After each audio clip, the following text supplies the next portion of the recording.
ನಮಸ್ಕಾರ. ನಮಸ್ಕಾರಂ. ನಾ ಮತ್ತೆ ಬಿಟ್ಟಿದ್ದೆ.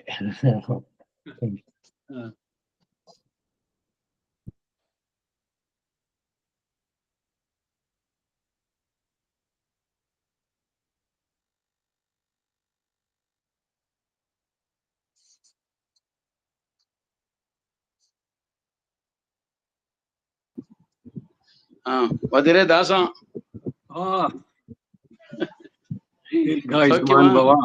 பெங்களூருக்கு வந்திருக்கீங்களா? பெங்களூருக்கு வந்து வரதா திருமலா மாத்துல இது நேத்திக்கு ஒதுக்கு சாந்தி இருந்தேன். நானு அது அட்டெண்ட் ஆனேன். இன்னைக்கு இது பண்றதுக்கால பிஎன் ரங்கராஜன் உள்ள ஒரு இது திருவத்தியனம் பிஎன் ரங்கராஜன் தோப்பினாருது. ஆனா எங்க மாமனாருது அது அட்டெண்ட் பண்ணி வந்தாச்சு. இப்ப ஊருக்கு ரிட்டர்ன் போறதுல இருக்கேன்.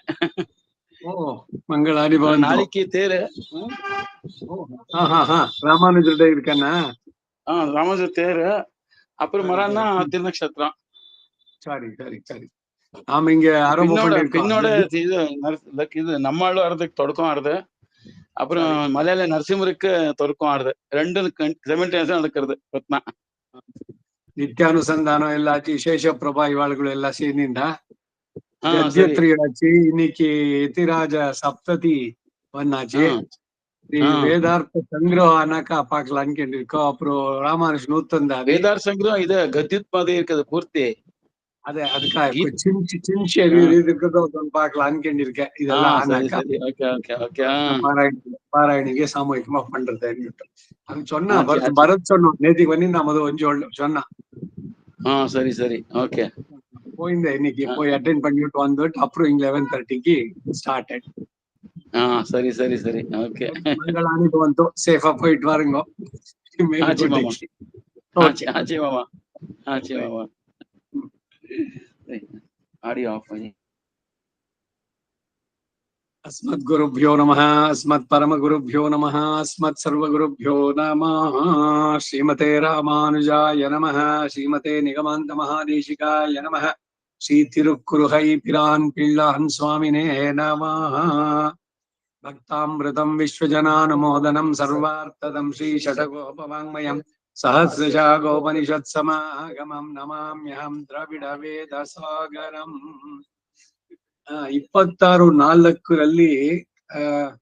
ನಾವು ಉಪಾಯ ಸ್ವರೂಪದ ಬಗ್ಗೆ ಚಿಂತನೆ ಮಾಡ್ತಾ ಇದ್ವಿ. ಅದಾದ್ಮೇಲೆ 15 ದಿವಸ ಇದ್ರಲ್ಲೂ ಆಗಿರ್ಲಿಲ್ಲ ಕ್ಲಾಸು. ಅದರ ಕಂಟಿನ್ಯೂಟಿ ಉಪಾಯ ಸ್ವರೂಪದಲ್ಲಿ ಬಂದಿದ್ದು. ಈ ಆತ್ಮವಸ್ತು ಯಾರಿಗೆ ಸೇರಿದೆಯೋ ಅವನಲ್ಲಿ ಇದನ್ನ ನಿನ್ನದಾದ ಈ ಆತ್ಮವಸ್ತುವನ್ನ ಇದುವರೆಗೂ ನನ್ನದು ಅಂತ ತಿಳಿದುಕೊಂಡಿದ್ದೆ. ಈ ವೇದಾಂತ ದೇಶಿಕರು ಆತ್ಮಾಪಹಾರಿಗಳು ಅಂತ ಹೇಳೋದು ಅದಕ್ಕೆ. ಈ ಆತ್ಮ ಭಗವಂತನಿಗೆ ಸೇರಿದ್ದು ನಂದು ಅಂದ್ಕೊಂಡ್ವಲ್ಲ, ಆ ಸ್ವತಂತ್ರ ಆತ್ಮ ಭ್ರಮೆ, ಇದೇ ಅಪರಾಧ. ನಿನ್ನದೇ ಆದ ಈ ಆತ್ಮವಸ್ತವನ್ನ ನಿನ್ನದೆಂದೇ ತಿಳಿದು ನಿನ್ನ ಪಾದಗಳಲ್ಲಿ ಅರ್ಪಿಸಿದ್ದೇನೆ ಎಂಬ ಭಾವದಿಂದ ಉಡಯಾನಿಡೈ ಅವನಿಗೆ ಅರ್ಪಿಸ್ಬೇಕು. ಅಚ್ಯುತಾಹಂ ತವಾಸ್ಮೀತಿ ಶೈವ ಸಂಸಾರ ಭೇಷಜಂ ಅಂತ ಹೇಳಿದಂತೆ ಅವನ ದ್ರವ್ಯವನ್ನ ಅವನಿಗೆ ಸಮರ್ಪಿಸಿದೆ, ಬೇರೆ ಮೋಕ್ಷಪಾಯ ಇಲ್ಲ. ಪುಟ 53 ಸಿಕ್ತಲ್ವಾ? ಮುಂಡಕೋಪನಿಷತ್ತು ತಮೇ ವೈಕಂ ಜಾನಥ ಆತ್ಮಾನಂ ಅನ್ಯ ವಾಚೋ ವಿಮುಂಚತ ಅಂತ ಹೇಳಿದಂತೆ ಅವನನ್ನೇ ತಿಳಿಬೇಕು, ಬೇರೆ ಎಲ್ಲ ಮಾತುಗಳನ್ನ ಬಿಟ್ಬಿಡಿ. ಪ್ರಾಪಂಚಿಕವಾದ ವೇಂಡೇನ್ ಮನೆ வாழ்க்கையை ತಿರುವಿಣ್ಣಹರ್ ಮೇಯವನೇ ಅಂತ சொன்னாಳೆ. ಸೊ ಪ್ರಾಪಂಚಿಕವಾದ್ದು, ಐಹಿಕವಾದದ್ದು, ಶರೀರಕ್ಕೆ ಸಂಬಂಧಿಸಿದ್ದು ಯಾವುದು ಬೇಡ. ಅವನನ್ನು ತಿಳಿಯಬೇಕು, ಭಗವಂತನನ್ನ. ಅದಕ್ಕಾಗಿ ತಮೇವ ಏಕಂ ಜಾನತ ಆತ್ಮಾನಂ ಅನ್ಯವಾಚೋ ವಿಮುಂಚತ ಅಂತ ಹೇಳಿದಂತೆ ಇತರ ವಿಷಯಗಳಲ್ಲಿ ವೈರಾಗ್ಯ ಹೊಂದಿ ಆತ್ಮ ಸಮರ್ಪಣೆ ಮಾಡಬೇಕು ಅನ್ನೋದನ್ನ ಆಳ್ವಾರ್ ಅವರು ಮೊತ್ತಮಂ ವೀಡು ಶೈಡು ಅಂತ ತಿಳಿಸಿದ್ದಾರೆ. ಆತ್ಮನ ಶೇಷತ್ವನ್ನ ಚೆನ್ನಾಗಿ ಸಾಕ್ಷಾತ್ಕರಿಸಿಕೊಂಡು ಹಾಗೆಯೇ ವರ್ತಿಸುವುದು ಸಮರ್ಪಣದ ಅರ್ಥ. ಏನು? ಯಾವಾಗ್ಲೂ ಈ ಆತ್ಮ ಭಗವಂತನಿಗೆ ಸೇರಿದ್ದು, ನಾನು ನನ್ನವನಲ್ಲ. ಅಷ್ಟಾಕ್ಷರಿನಲ್ಲಿ ಜಪದಲ್ಲಿ ಬರುವಂತಹದ್ದು. ನಾನು ನನ್ನವನಲ್ಲ ಅಂದ್ಮೇಲೆ ಹಾಗಾದ್ರೆ ನೀನ್ ಯಾರು ಅಂದ್ರೆ ನಾನು ಭಗವಂತನಿಗೆ ಸೇರಿದ್ದು, ನಾನು ನನ್ನವನ, ನಾನೇ ನನ್ನವನ ಅಲ್ಲ ಅಂತಂದ್ಮೇಲೆ ನಂದು ಅನ್ನೋದು ಏನು ಇಲ್ಲ. ಈ ಅಹಂಕಾರನ ಹೋದ್ರೆ ಮಾಮಕಾರ ಸಹಜವಾಗಿ ಬಿಟ್ಟು ಹೋಗುತ್ತೆ. ಯಾಕಂದ್ರೆ ಎಲ್ಲವೂ ಭಗವಂತನ ಸೇರಿದ್ದು. ಏನು ಸುತ್ತಮುತ್ತಲು ನಮಗೇನು ನಮ್ದು ಅನ್ಕೊಂಡಿದೀವೋ, ನನ್ನ ಹೆಂಡತಿ, ನನ್ನ ಮಕ್ಕಳು, ನನ್ನ ಆಸ್ತಿ ಎಲ್ಲ ಭಗವಂತನಿಗೆ ಸೇರಿದ್ದು. ಎಲ್ಲ ಆತ್ಮಗಳು ಅವನಿಗೆ, ಎಲ್ಲ ಶರೀರಗಳು ಅವನಿಗೆ. ಅನೇಕ ಶರೀರ, ಸಹಸ್ರ ಶೀರ್ಷ ಪುರುಷ ಅಂತ ಹೇಳಿದಂತೆ ಎಲ್ಲದರಲ್ಲೂ ಇದ್ದಾನೆ, ಎಲ್ಲವನ್ನೂ ವ್ಯಾಪಿಸಿದ್ದಾನೆ. ಹಾಗಾಗಿ ಎಲ್ಲವೂ ಕೂಡ ಅವನಿಗೆ ಸೇರಿದ್ದು. ಆ ಭಾವದಲ್ಲಿ ಅದನ್ನು ನೋಡ್ಬೇಕಾದ್ದು. ಅದಕ್ಕೆ ಈ ಸಮರ್ಪಣೆ. ಭಕ್ತಿ ಪ್ರಪತ್ತಿಗಳೆಂಬ ಸಾಧ್ಯೋಪಾಯಗಳನ್ನ ಚೇತನನು ಆಶ್ರಯಿಸಿ ಭಗವಂತನ ಪ್ರಸಾದವನ್ನು ಗಳಿಸಿಕೊಳ್ಳಬೇಕು.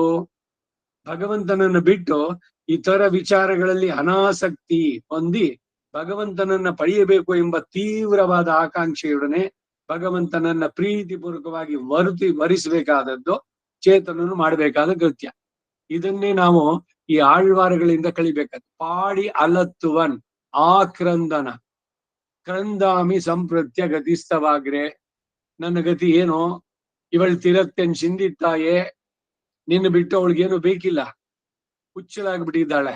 ಕಂಗಲೋಂ ಪಹಲೋಂ ಕಣ್ತು ಇಲ್ಲರಿಯಾಳ್, ಕಣ್ಣ ನೀರ್ ಕೈಗಳಾಲ್ ಇರಕು, ಕಣ್ಣಿನಲ್ಲಿ ನೀರ್ ಸೋರಿ ಏನು ಬತ್ತು ಹೋಗ್ಬಿಟ್ಟೆ ಪೂರ. ಶಂಗು ಶಕ್ರ ಅಂತ ಹೇಳ್ತಾಳೆ, ಮೂರ್ಛೆ ಹೋಗ್ತಾಳೆ. ಯಾವಾಗ್ಲೂ ಎಷ್ಟು ತೀವ್ರವಾಗಿದೆ ಭಗವಂತನನ್ನು ಬಿಟ್ಟಿದ. ಆ ತೀವ್ರತೆ ಬಂದ್ರೆ ನಾವು ಕೂಡ ಭಗವಂತನನ್ನು ಪಡೆಯುವುದಕ್ಕೆ ಸಾಧ್ಯವಾಗುತ್ತೆ. ಅದು ನಮಗೆ ಮಾಡಬೇಕಾದಂತ ಮುಖ್ಯವಾದ ಕೃತ್ಯ ಇಲ್ಲಿ ಏನು ಅಂದ್ರೆ, ಕೃತ್ಯನಾಗಬೇಕು ಅಂದ್ರೆ ಈ ಆತ್ಮ ಅವಂದು. ಇಷ್ಟು ಅನೇಕ ಅನಾದಿಕಾಲಿಯಾಗಿ ಈ ಜನ್ಮದ ಇದರಲ್ಲಿ ಬಂದು ಈ ಶರೀರ ನಮ್ದು ಅನ್ಕೊಂಡ್ಬಿಟ್ಟಿದ್ವಿ. ಈಗ ಆಚಾರ್ಯನ ಕೃಪೆಯಿಂದ ಗೊತ್ತಾಗಿದೆ ಈ ಆತ್ಮ ಭಗವಂತನಿಗೆ ಸೇರಿದ್ದು ಅಂತ. ಅದರಿಂದ ನಾವು ಆತ್ಮಾಪಹಾರಿಗಳಾಗಿದ್ವಿ. ಈಗ ನಿನಗೆ ಅದನ್ನು ಒಪ್ಪಿಸ್ತಾ ಇದ್ದೇವೆ ಅನ್ನುವಂಥದ್ದು. ಶೇಷತ್ವ ಜ್ಞಾನದಲ್ಲಿ ತಾನು ದೃಢವಾಗಿ ನಿಂತು, ಇದೇನೆ ದೃಢವಾಗಿ ನಿಲ್ಲೋದು ಬರುತ್ತಲ್ಲ, ನಮ್ಗೆ ಗೊತ್ತಲ್ಲ, ಕೇಳಿದೀವಲ್ಲ, ಆತ್ಮ ಭಗವಂತನಿಗೆ ಸೇರಿದ್ದು. ಆದ್ರೆ ಆ ಅರಿವು ನಮಗ್ ಸದಾ ಇದೆಯಾ? ದೃಢವಾಗಿ ನಿಲ್ಲೋದು ಅಂತಂದ್ರೆ ಇದು ಸದಾ ಅದನ್ನ ನೆನ್ಸ್ಕೊಳ್ಬೇಕು. ಅವಾಗೇನು ನಾನು ಅಂತ ಹೇಳೋದೇ ಇಲ್ಲ, ಇದು ನನ್ ಶರೀರ ಅಂತ ಹೇಳೋದೇ ಇಲ್ಲ. ಅವಾಗ ಇದು ಈ ಶರೀರ ಅದ್ ನಂದಲ್ಲ. ಯಾವಾಗ್ಲೇ ಉದ್ದೇಶ ಹೇಳಿದ್ರೆ ನನ್ಗ್ ಸ್ವಲ್ಪ ಇಟ್ಬಿಡೋ, ನಂದಾಯ್ತಾ, ಅದ್ ನಂದು, ನನಗೆ ಇವೆಲ್ಲ ಹೊರಟೋಗ್ಬೇಕು. ನೀನು ಮದೆಣ್ಣಿ ಬೈ ಬೇರ್ ಮೊದಲ್ ಮಾಹಿತಿ, ಅದ್ರಲ್ಲಿ ಕೂಡ ಸಂದೇಶ ಇದ್ದಾನೆ. ಈ ವಿಡುಮಿನ್ ಅದ್ರದ್ದೇನೆ ಹೇಳ್ತಾ ಇದ್ದಾರೆ. ಮೋಕ್ಷ, ನಿಜವಾದ ಮೋಕ್ಷ ಪಡಿಬೇಕಾದ್ರೆ ಈ ಸ್ವತಂತ್ರ ಆತ್ಮಭ್ರಮೆ ಎಲ್ಲ ನಂದು ಅನ್ನೋದು ಹೋಗ್ಬೇಕು. ಅದನ್ನ ಬಹಳವಾಗಿ ಅದನ್ನ ಶೇಷತ್ವ ಜ್ಞಾನ ಅಂದ್ರೆ ಇದೇನೆ. ಈ ಆತ್ಮ ಭಗವಂತನಿಗೆ ಶರೀರ. ಮತ್ತೆ ಈ ಶರೀರ ನಮ್ಮಲ್ಲಿ ಇರುವಂತ ಈ ಶರೀರ ಏನು ಅಂದ್ರೆ ಅದು ಭಗವಂತ ಕೊಟ್ಟಿದ್ದು. ಅದಕ್ಕಾಗಿ ಆ ಅನೇಕ ಹಿಂದಿನ ಸುಕೃತ ವಿಶೇಷ ಪುಣ್ಯದ ಫಲ, ಮಾತಾ ಪುಣ್ಯ ಪಣ್ಯೇನ ಕ್ರೀಣೀತಂ ಏತತ್ ಕಾಯಂ. ಇದು ನೀವು ಬೆಲೆಗೆ ತಗೊಂಡಿದ್ದೀರಿ, ಪರ್ಚೇಸ್ಡ್. ಅದು ಹಾಳಾಗೋಕ್ ಮುನ್ನ ಅವನನ್ನ ಪಡೆಯಿರಿ, ಸಾರ್ಥಕತೆ ಮಾಡಬೇಕು. ಅದನ್ನ ಇಲ್ಲಿ ಹೇಳ್ತಾ ಇದ್ದಾರೆ. ಭಗವಂತನಿಗೂ ತನಗೂ ಇರುವಂತಹ ಅವರ್ಜನೀಯವಾದ ಸಂಬಂಧ, ಅದನ್ನ ಚೆನ್ನಾಗಿ ಮನಗೊಂಡು, ವರ್ಜನೀಯ ಅಂದ್ರೇನು ಬಿಸಾಕ್ಬಹುದು, ಇದು ಅವರ್ಜನೀಯ ಅಂದ್ರೆ ಬೀಳಕ್ಕಾಗೋಲ್ಲ. ಭಗವಂತನ ಬಿಟ್ಟು ನಾವಿರಕ್ಕಿಲ್ಲ, ಅದು ಅವರ್ಜನೀಯ. ಆ ಸಂಬಂಧವನ್ನ ಚೆನ್ನಾಗಿ ಮನಗಂಡು ಆ ಭಗವಂತನಲ್ಲಿ ಸರ್ವಾತ್ಮನ ಶೇಷವೃತ್ತಿಯನ್ನ ನಡೆದು ಅವನಲ್ಲೇ ತನ್ನನ್ನ ಸಮರ್ಪಣೆ ಮಾಡಿಕೊಳ್ಳಬೇಕು. ಅಂತವರು ಅವನ ರಕ್ಷಣೆಗೆ ಪಾತ್ರರಾಗ್ತಾರೆ. ಯಾವಾಗ ನಾವು ಪೂರ್ಣವಾಗಿ ನಮ್ಮನ್ನ ಒಪ್ಪಿಸಿಕೊಳ್ತೇವೆ, ಅವನು ಸಿದ್ಧನಾಗಿದ್ದಾನೆ, ನಿಮ್ ರೆಸ್ಪಾನ್ಸಿಬಿಲಿಟಿ ನಾನು ತಗೊಳ್ತೀನಿ ಅಂತ. ಯೋಗಕ್ಷೇಮಂ ವಹಾಮ್ಯಹಂ ಹೇಳಿದ್ದಾನೆ. ನಾವು ಪೂರ್ವವಾಗಿ ಒಪ್ಪಿಸ್ಬೇಕು. ಅದನ್ನ ಮಾಡಿದ್ರೆ ಸುಮ್ನೆ ಬಾಯಿನಲ್ಲಿ ಹೇಳ್ಬಿಟ್ರು ಪ್ರಯೋಜನ ಇಲ್ಲ. ಪ್ರಾಕ್ಟಿಕಲ್ ಆಗಿ ಅವನಿಗೆ ಒಪ್ಪಿಸಿದ ಮೇಲೆ ಇನ್ನು ಮುಂದಕ್ಕೆ ನಾನು ನನ್ನವನಾಗಿ ಉಳಿಲಿಲ್ಲ. ಅಲ್ಲಿ ನಂದು ಅನ್ನೋದು ಏನಿಲ್ಲ. ಇದು ಮನೆ, ಹೆಂಡತಿ, ಮಕ್ಕಳು, ಆಸ್ತಿ ಏನೇನಿದೆಯೋ ಎಲ್ಲ ಅವಂದು. ಅವನು ಸಂಕಲ್ಪಿಸಿದಷ್ಟು ದಿವಸ ಅವೆಲ್ಲ. ಇದನ್ನೇ ಆ ಉಪನಿಷತ್ ತಿಳಿದು ಆತ್ಮನಸ್ತು ಕಾಮಾಯ ಪತ್ನಿ ಪ್ರಿಯೋ ಭವತಿ. ಎಷ್ಟೋ ವರ್ಷಗಳು ಜೊತೆನಲ್ಲಿ ಇದ್ದಾರೆ, ಮಕ್ಕಳಾಗಿದೆ, ಅವರೆಲ್ಲ ದೊಡ್ಡವರಾಗಿದ್ದಾರೆ. 20-30 ವರ್ಷದಲ್ಲಿ ಅವರಿಬ್ಬರು ಡಿಫರೆನ್ಸ್ ಆಫ್ ಒಪಿನಿಯನ್ ಗಂಡ ಹೆಂಡತಿರಲ್ಲಿ. ಅದೇನು ಎಲ್ಲ ನೀನ್ ಹೇಳ್ದಂಗೆ ಕೇಳಬೇಕು. ಈ ತರದಾಗಿ ಸಪರೇಷನ್ ಆಗಿದ್ದು ಉಂಟು. ಯಾಕೆ ಸಪರೇಷನ್ ಆದ್ರು? ಯಾಕೆ ಆ ಬುದ್ಧಿ ಉಂಟಾಯ್ತು? 25 ವರ್ಷದಿಂದ ಜೊತೆನಲ್ಲಿ ಇದ್ದವ್ರಿಗೆ ಈಗ ಯಾಕೆ ಇದು ಬೇರೆ ಬೇರೆ ಅಂತಂದ್ರೆ ಆತ್ಮನಸ್ತು ಕಾಮಾಯ, ಭಗವಂತ ಸಾಕು ಒಂದ. ಇಲ್ಲ ಶರೀರನೇ ಬಿಟ್ಟು ಬಿಡ್ಬೋದು. ಇವನು ಅಥವಾ ಅವಳು ಸಂಬಂಧಗಳು ಋಣಾನುಬಂಧ ರೂಪೇಣ ಪಶು ಪತ್ನಿ ಸುತಾಲಯ ಹೇಳುದು ಇದೇನೆ. ಭಗವಂತನಿಗೆ ಸಂಕಲ್ಪ ಎಷ್ಟು ದಿವಸ ಇದೆಯೋ ಅಷ್ಟು ದಿವಸ ಜೊತೆನಲ್ಲಿ ಪುತ್ರೇಷಣ ವಿತ್ತೇಷಣ ಎಲ್ಲವೂ ಕೂಡ ಅಷ್ಟೆ. ಅವನ ಸಂಕಲ್ಪ ಯಾವಾಗಿಲ್ವೋ ಎಲ್ಲವೂ ಹೋಗುತ್ತೆ. ಇದನ್ನ ಸರಿಯಾಗಿ ತಿಳಿದು ಶೇಷವೃತ್ತಿ ಅದನ್ನ ಸರ್ವಾತ್ಮನ ತಿಳಿದು ಅವನಲ್ಲಿ ಸಮರ್ಪಣೆ ಮಾಡ್ಕೊಂಡ್ರೆ ಅಂತಹ ಪ್ರಿಯ ತಮರನ್ನ ಭಗವಂತ ಕೂಡ ಬರಿಸಿಸಲುತ್ತಾನೆ. ಯಮೇ ವೈಶವೃಣತೆ ತೇನ ಲಭ್ಯ. ಯಾರನ್ನ ಅವನು ಆರಿಸ್ಕೊಳ್ತಾನೋ ಅಂತವರಿಗೆ ಮಾತ್ರ ಅವನು ಲಭ್ಯ. ಯಾರನ್ನ ಅವನು ಆರಿಸ್ಕೊಳ್ತಾನೆ ಅಂದ್ರೆ ಯಾರು ಅವನನ್ನ ಆರಿಸ್ಕೊಂಡಿದ್ದಾರೋ ಬೇರೆ ಎಲ್ಲದಕ್ಕಿಂತ ಅಂತವರಿಗೆ ಅವನು ಸುಲಭ ಸಿಗ್ತಾನೆ. ಪ್ರಿಯತಮ ಏವ ವರಣೀಯೋ ಭವತಿ. ಪ್ರಿಯ, ಪ್ರಿಯತರ, ಪ್ರಿಯತಮ ಸೂಪರ್ಲೇಟಿವ್ ಡಿಗ್ರಿ. ಪ್ರಿಯತಮ ಏವ ವರಣೀಯೋ ಭವತಿ. ಚೇತನರ ಆಕಾಂಕ್ಷೆಗೆ ಅನುಗುಣವಾಗಿ ಸಲಹೋದರಿಂದ ಭಗವಂತನಿಗೆ ಪಕ್ಷಪಾತಾದಿ ದೋಷಗಳು ಸಂಭವಿಸೋದಿಲ್ಲ. ಚೇತನರ ಪ್ರವೃತ್ತಿಗೂ ಅವಕಾಶ ಇದೆ. ಆದ್ದರಿಂದಲೇ ಪ್ರತಿಯೊಬ್ಬನು ಕೂಡ ಮೋಕ್ಷಕ್ಕಾಗಿ ಸಾಧನ ಅನುಷ್ಠಾನಗಳನ್ನ ಕೈಗೊಳ್ಬೇಕು. ಮಾಡ್ಕೊಂಡ್ರಾಯ್ತು ನಿಧಾನಕ್ಕೆ. ಪ್ರಪತ್ತಿ ಯಾಕೆ ಇವಾಗಲೇ ಇಷ್ಟು ಬೇಗ? ಬಂದಿರೋದೇ ಉದ್ದೇಶ ಅದಕ್ಕೆ ಮನುಷ್ಯ ಶರೀರ ಪಡೆದಿರೋದು. ಏನು ಆಚಾರ್ಯನ ಕೃಪೆಯಿಂದ ಅರಿವುಂಟಾದ್ರೆ ನಿಧಾನ ಪಡಿಸ್ಕೊಂಡಾಗ ಆಚಿ ಅದು ಆಗ್ಬಾರ್ದು. ನಾಳೆ ಮಾಡೋದನ್ನ ಇವತ್ ಮಾಡು, ಇವತ್ ಮಾಡೋದನ್ನ ಈಗ ಮಾಡು. ಮುಂದಿನ ಕ್ಷಣ ನಾವಿರ್ತೀವೋ ಇಲ್ವೋ? ಪ್ರಪತ್ತಿ ಮಾಡೋದಕ್ಕೆ ಬೇರೆ ಹಾಗಾದ್ರೆ ಈ ಶರೀರ ಬಿಟ್ಟ ಮೇಲೆ ಆಮೇಲೆ ಮಾಡ್ಕೊಳ್ಳೋಣ? ಇಲ್ಲ, ಸಾಧ್ಯ ಇಲ್ಲ. ಏನಿದ್ರು ಅದು ಇಲ್ಲೇ ಆಗ್ಬೇಕು. ಅದಕ್ಕಾಗಿ ಇಷ್ಟೆಲ್ಲ ಹೇಳುದಿಲ್ಲ. ಈಗ ಮೋಕ್ಷವನ್ನ ಸತ್ತ ಮೇಲೆ ಮೋಕ್ಷ ಸಿಗೋದು ಸ್ವರ್ಗನೋ ಮತ್ತೊಂದು, ಅದಕ್ಕಾಗಿ ಇಲ್ಲಿ ಯಾಕೆ ನಾವು ಕಷ್ಟಪಡ್ಬೇಕು? ಇಲ್ಲಿ ನಾವು ಸಂತೋಷವಾಗಿರ್ಬಾರ್ದೆ? ಇದು ಸಾಮಾನ್ಯವಾದ ಒಂದು ಪ್ರಶ್ನೆ ಎಲ್ರಿಗೂ ಕೂಡ ಅನ್ಸೋದು. ಬೇಕಾದಷ್ಟು ಭಗವಂತನೇ ಕೊಟ್ಟಿದ್ದಾನೆ. ದುಡ್ಡಿದೆ, ಆಸ್ತಿ ಇದೆ, ಎಂಜಾಯ್ ಮಾಡೋದಕ್ಕಿದೆ, ದ್ರವ್ಯಗಳು ಸಿಗುತ್ತೆ, ಏನೇನ್ ಬೇಕೋ ಕಣ್ಣಿಗೆ, ನಾಲಿಗೆಗೆ, ಮೂಗಿಗೆ, ಏನು 5 ಇಂದ್ರಿಯಗಳಿಗೆ ಅದರ ತೃಪ್ತಿ ಕೊಡಿಸೋದಕ್ಕೆ ಎಲ್ಲಾನು ಇದೆ. So why not I enjoy all these sensory pleasures ಅಂತಂದ್ರೆ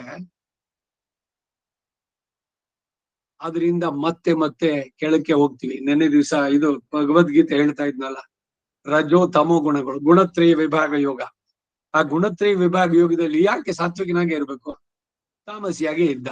ತಾಮಸಿಯಾಗಿದ್ರೆ ಏನು ಅಂತಂದ್ರೆ ಮುಂದಕ್ಕೆ ನೀಚ ಜನ್ಮಗಳಿಗೆ ಹೊರಟೋಗ್ತೀವಿ. ತಾಮಸ ಗುಣವನ್ನ ಜಾಸ್ತಿ ಮಾಡ್ಕೊಂಡ್ರೆ ಮನುಷ್ಯ ಜನ್ಮ ಸಿಗೋಲ್ಲ. ನಾಯಿ ಈ ತರ ಇನ್ನು ಕೀಳು ಕೀಳು ಜನ್ಮಗಳಿಗೆ ಹೋಗುವಂತದ್ದು. ಯಾಕೆಂದ್ರೆ ಆ ತಾಮಸ ಗುಣದಿಂದ ತಮೋ ಗುಣ ಪ್ರವೃತ್ತಿ ಜಾಸ್ತಿಯಾಗಿ ಅದರಿಂದ ಸಿಗುವಂತದ್ದು ಏನು ಅಂದ್ರೆ ಬರೀ ಆ ಜನ್ಮಕ್ಕಲ್ಲ, ಅದು ಮನುಷ್ಯ ಜನ್ಮವನ್ನೇ ಕಳ್ಕೊಳ್ಳುವಂಥದ್ದು. ಬರೀ ಒಂದೇ ಅಲ್ಲ, ಎಲ್ಲಾದ್ರೂ ಕೂಡ ಅಷ್ಟೇ. ನಡೆ ನುಡಿಗಳಲ್ಲಿ ಅವರ ಬಿಹೇವಿಯರ್, ಪ್ರಮಾದ, ನಿದ್ರೆ, ಆಲಸ್ಯ, ಇವು ಇದರಲ್ಲಿ ಈಗ ತ್ರಿಗುಣಾತ್ಮಕವಾದಂತಹದ್ದು ಪ್ರಕೃತಿ. ಎಲ್ಲ ಗುಣ ಎಲ್ಲರಲ್ಲೂ ಇದೆ, ಯಾರನ್ನು ಬಿಟ್ಟಿದ್ದಲ್ಲ. ಇವನ 14 ಲೋಕಗಳಿದೆಯಲ್ಲ, ಅಲ್ಲಿರುವಂತ ಎಲ್ಲಾ ಚೇತನಿಗೂ ಇನ್ಕ್ಲೂಡಿಂಗ್ ದೇವತೆಗಳಿಗೂ ಕೂಡ ಬಿಟ್ಟಿದ್ದಲ್ಲ. ಈ ಸಾತ್ವಿಕ, ರಾಜಸ, ತಾಮಸ ಅವುಗಳಲ್ಲಿ ಮನುಷ್ಯ ಶರೀರದಲ್ಲಿ ನಿಮಗೆ ಅವಕಾಶ ಆತ್ಮದ ಉದ್ಧಾರಕ್ಕೆ. ಬೇರೆ ಎಲ್ಲ ಏನು ದೇವತೆಗಳು ಯಾರು ಇಲ್ಲಿಂದ ಪುಣ್ಯ ಮಾಡಿ ಹೋದವರು, ಆ ಪುಣ್ಯದ ಫಲವನ್ನು ಅನುಭವಿಸಕ್ ಹೋಗಿದ್ದಾರೆ ಅಷ್ಟೇ. ಕ್ಷೀಣೆ ಪುಣ್ಯ ಮರ್ತ್ಯಲೋಕಂ ವಿಶಂತಿ, ವಾಪಸ್ ಬರ್ಲೇಬೇಕು ಅವರು. ಆದ್ರೆ ಬಂದವ್ರಿಗೆ ಮನುಷ್ಯ ಜನ್ಮನೇ ಸಿಗುತ್ತೆ ಅಂತಿಲ್ಲ. ಅದಕ್ಕಾಗೇನೆ ಇದು ಗೋಲ್ಡನ್ ಆಪರ್ಚುನಿಟಿ. ಮಾನವ ಜನ್ಮ ದೊಡ್ಡದೋ, ಹಾನಿ ಮಾಡಿಕೊಳ್ಳಬೇಡಿ ಅಂತ ಹೇಳೋದಿಕ್ಕಾಗಿ. ಯಾಕೆಂದ್ರೆ ಆತ್ಮದ ಉದ್ಧಾರ ಇಲ್ಲಿ ಮಾತ್ರ ಸಾಧ್ಯ. ಕ್ರಿಮಿ ಕೀಟಗಳಾಗಿ ಖಂಡಿತ ಇಲ್ಲ. ಏನು ನರಕದಲ್ಲಿ ಹೋಗಿ ಶಿಕ್ಷೆ ಅನುಭವಿಸಿ ಬಂದ್ರು ಆಮೇಲೆ ಸಿಗತ್ತೆ? ಇಲ್ಲ. ಪಿಶಾಚಿಗಳು, ರಾಕ್ಷಸಗಳು, ಭೂತ ಈ ತರ ಇವು ಅದ್ರಲ್ಲಿ ಏನಾದ್ರು ಸಿಗತ್ತೇನೋ? ಇಲ್ಲ. ಏನಿದ್ರು ಮನುಷ್ಯ ಹೋಗ್ಲಿ, ಇಲ್ಲಿ ಮಾಡಿದ್ದೇವಲ್ಲ ಪುಣ್ಯದ ಇದ್ರದಕ್ಕೆ ಸತ್ಯಲೋಕದಲ್ಲಿ ವಾಸ, ಅಲ್ಲಿ ಇನ್ನೊಂದು ಮಾಡ್ಕೊಂಡು ಬಂದಿದ್ದಾರೆ ಅಷ್ಟೇ. ಮತ್ತೆ ವಾಪಸ್ ಬರ್ಬೇಕಾಗತ್ತೆ. ಅಲ್ಲೂ ಕೂಡ ಇವನಿಗೆ ಸಾಧ್ಯ ಇಲ್ಲ. ಯಾಕೆಂದ್ರೆ ಇವನಿಗೆ ಆ ಪುಣ್ಯ ಅನ್ನೋದು ಅಲ್ಲಿ ಬಂಧನವಾಗುತ್ತೆ. It will not allow him to liberate himself.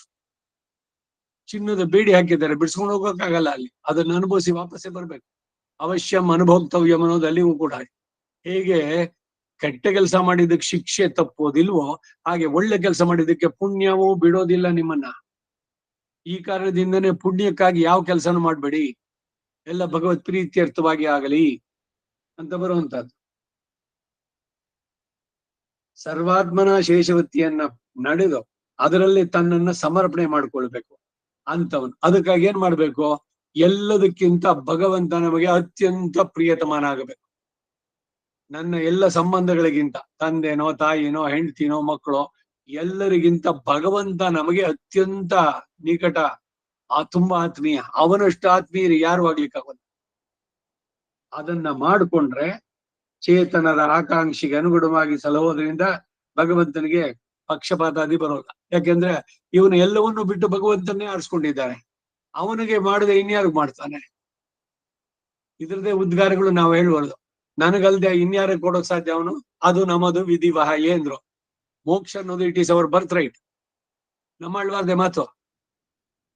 ನನಗ್ ಕೊಡದೆ ಮೋಕ್ಷ ನೀನ್ಯಾರು ಕೊಡ್ತಾನೆ? ಎಷ್ಟು ಜೊತೆಗೆ ರಾಮಾನುಜನು ತಂದಾದಿಲ್ಲ ಈ ಚಾಲೆಂಜ್ ಮಾಡ್ತಾರ ಅವರು. ಭಗವಂತ ನನಗಿಲ್ದೆ ಇಲ್ರಿ ಭಗವಂತನ ಕೃಪೆ ಇನ್ಯಾರಿಗಾಗ ಸಾಧ್ಯ? ನಾನು ಎಲ್ಲವನ್ನು ಬಿಟ್ಟು ಅವನನ್ನೇ ಆರಿಸ್ಕೊಂಡಿದ್ದೀನಿ. ಅವನು ಕೂಡ ಅದೇ ರೀತಿ.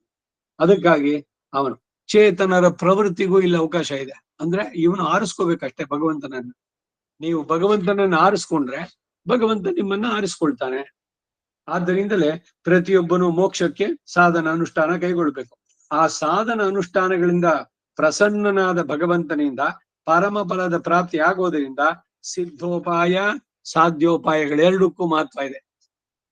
ಸಾಧ್ಯೋಪಾಯಕ್ಕೆ ಅವಕಾಶವೇ ಇಲ್ಲದೆ ಸರ್ವಸ್ವತಂತ್ರನಾದ ಪರಮಾತ್ಮನೇ ತನ್ನ ಇಚ್ಛೆಯಂತೆ ಬೇಕಾದವರನ್ನ ಮುಕ್ತರನ್ನಾಗಿ ಬೇಡದವರನ್ನ ಬಂಧನಕ್ಕೆ ಒಳಗು ಮಾಡಿ ಸಂಸಾರ ತಂತ್ರವನ್ನ ನಡೆಸೋನಾಗಾದಾದ್ರೆ ಮೋಕ್ಷ ಸಾಧನೆಗಳಾಗಲಿ, ಕರ್ಮಜ್ಞಾನ, ಭಕ್ತಿ, ವೈರಾಗ್ಯಗಳಾಗಲಿ, ಈ ಶೇಷತ್ವ ಜ್ಞಾನವಾಗಲಿ, ಪ್ರಪತ್ಯಾದಿ ಅನುಷ್ಠಾನಗಳು ಯಾವುದು ಬೇಕಾಗೇ ಇಲ್ಲ. ಯಾಕೆಂದ್ರೆ ಭಗವಂತ ಸೆಲೆಕ್ಟ್ ಮಾಡ್ಕೊಳ್ತಾನೆ. ಭಗವಂತ ಆರಿಸ್ಕೊಳ್ತಾನೋ ಅಂದ್ರೆ ಇಲ್ಲ. ನಾವು ಮಾಡಿದ್ರೆ ಅವನ ಅದಕ್ಕೆ ಒಪ್ಪತಾನಷ್ಟೆ.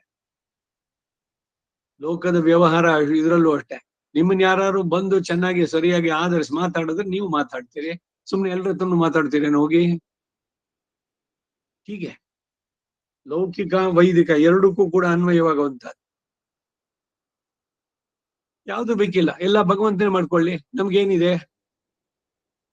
ಈ ರೀತಿ ಈಗ ತಿಂಗಳಿ ಸಂಪ್ರದಾಯದಲ್ಲಿ ನಿಮ್ ಪ್ರಯತ್ನ ಏನೂ ಇಲ್ಲ. ಪ್ರಪತ್ತಿ ಅದು ಕೂಡ ಅಷ್ಟೇನೆ. ಏನು ಪ್ರಪತ್ತಿನೇ ಕೊಟ್ಬಿಡುತ್ತೋ? ಈಗ ಹಿಂದೆ ಹೇಳಿದ್ನಲ್ಲ ನಾನು, ಈಗ ಹೋಗಿ ಆಫೀಸ್ನಲ್ಲಿ ಸೈನ್ ಮಾಡಿದ್ದೀರಿ, ಅವ್ನ ಮ್ಯಾನೇಜರ್ ನೀವು ಕೆಲಸ ಮಾಡ್ತಿಲ್ರಿ, ನೀವು ಸರಿಯಾಗಿ ದುಡ್ಡು ಕೊಡೋದಿಲ್ಲ ಅಂದ್ರೆ ನೀನಲ್ಲ ನಿಮ್ಮ ಅಪ್ಪನು ಕೊಡ್ಬೇಕು. ಸೈನ್ ಮಾಡಿಲ್ವಾ ಅಟೆಂಡೆನ್ಸ್ ರಿಜಿಸ್ಟರ್ ಅಲ್ಲಿ? ಹಾಗೆ ಇಲ್ಲಿ ಯಾರು ಕಮೆಂಟ್ ಮಾಡೋಂಗಿಲ್ಲ ಭಗವಂತನನ್ನ. ಅದೊಂದು ವ್ಯಾಜ. ಕೊಡೋದು ಯಾರು ಅಂದ್ರೆ ಭಗವಂತನೇನೆ. ಇದನ್ನೇ ನಾವು ಹೇಳೋದು ಅಷ್ಟೇ. ರಹಸ್ಯ ತ್ರೈಸಾರದಲ್ಲೂ ಸ್ಪಷ್ಟವಾಗಿ ಹೇಳಿದ್ದಾರೆ, ನಾನು ಮಾಡ್ಬಿಟ್ಟಿದ್ದೀನಿ, ನೀನ್ ಕೊಡ್ಲೇಬೇಕು. ಕೊಡ್ತಾನೆ ಅನ್ನೋ ಮಹಾ ವಿಶ್ವಾಸ ಇರ್ಲಿ ಅನ್ನೋದಕ್ಕೆ ಅದನ್ನ ಹೇಳ್ತಾರೆ ಹೊರತು ಇವನು ಇದ್ ಮಾಡಿದ, ಸೈನ್ ಮಾಡ್ಬಿಟ್ಟಿದ್ದಾನೆ, ಇಟ್ ಈಸ್ ಮೈ ರೈಟ್ ಅಂತ ಅಂದ್ಬಿಟ್ಟು ಕೇಳಲಿಕ್ಕೆ ಆಗೋಲ್ಲ. ಭಗವಂತನ ಮುಖೋಲ್ಲಾಸ, ಅವನು ಪ್ರಸನ್ನನಾಗಿ ಅವನು ಅರುಳ್ ಆ ಕೃಪೆ ಅದು ಉಂಟಾದ್ರೆ ನಿನಗೆ ಸಿಗುವಂತಹದ್ದು.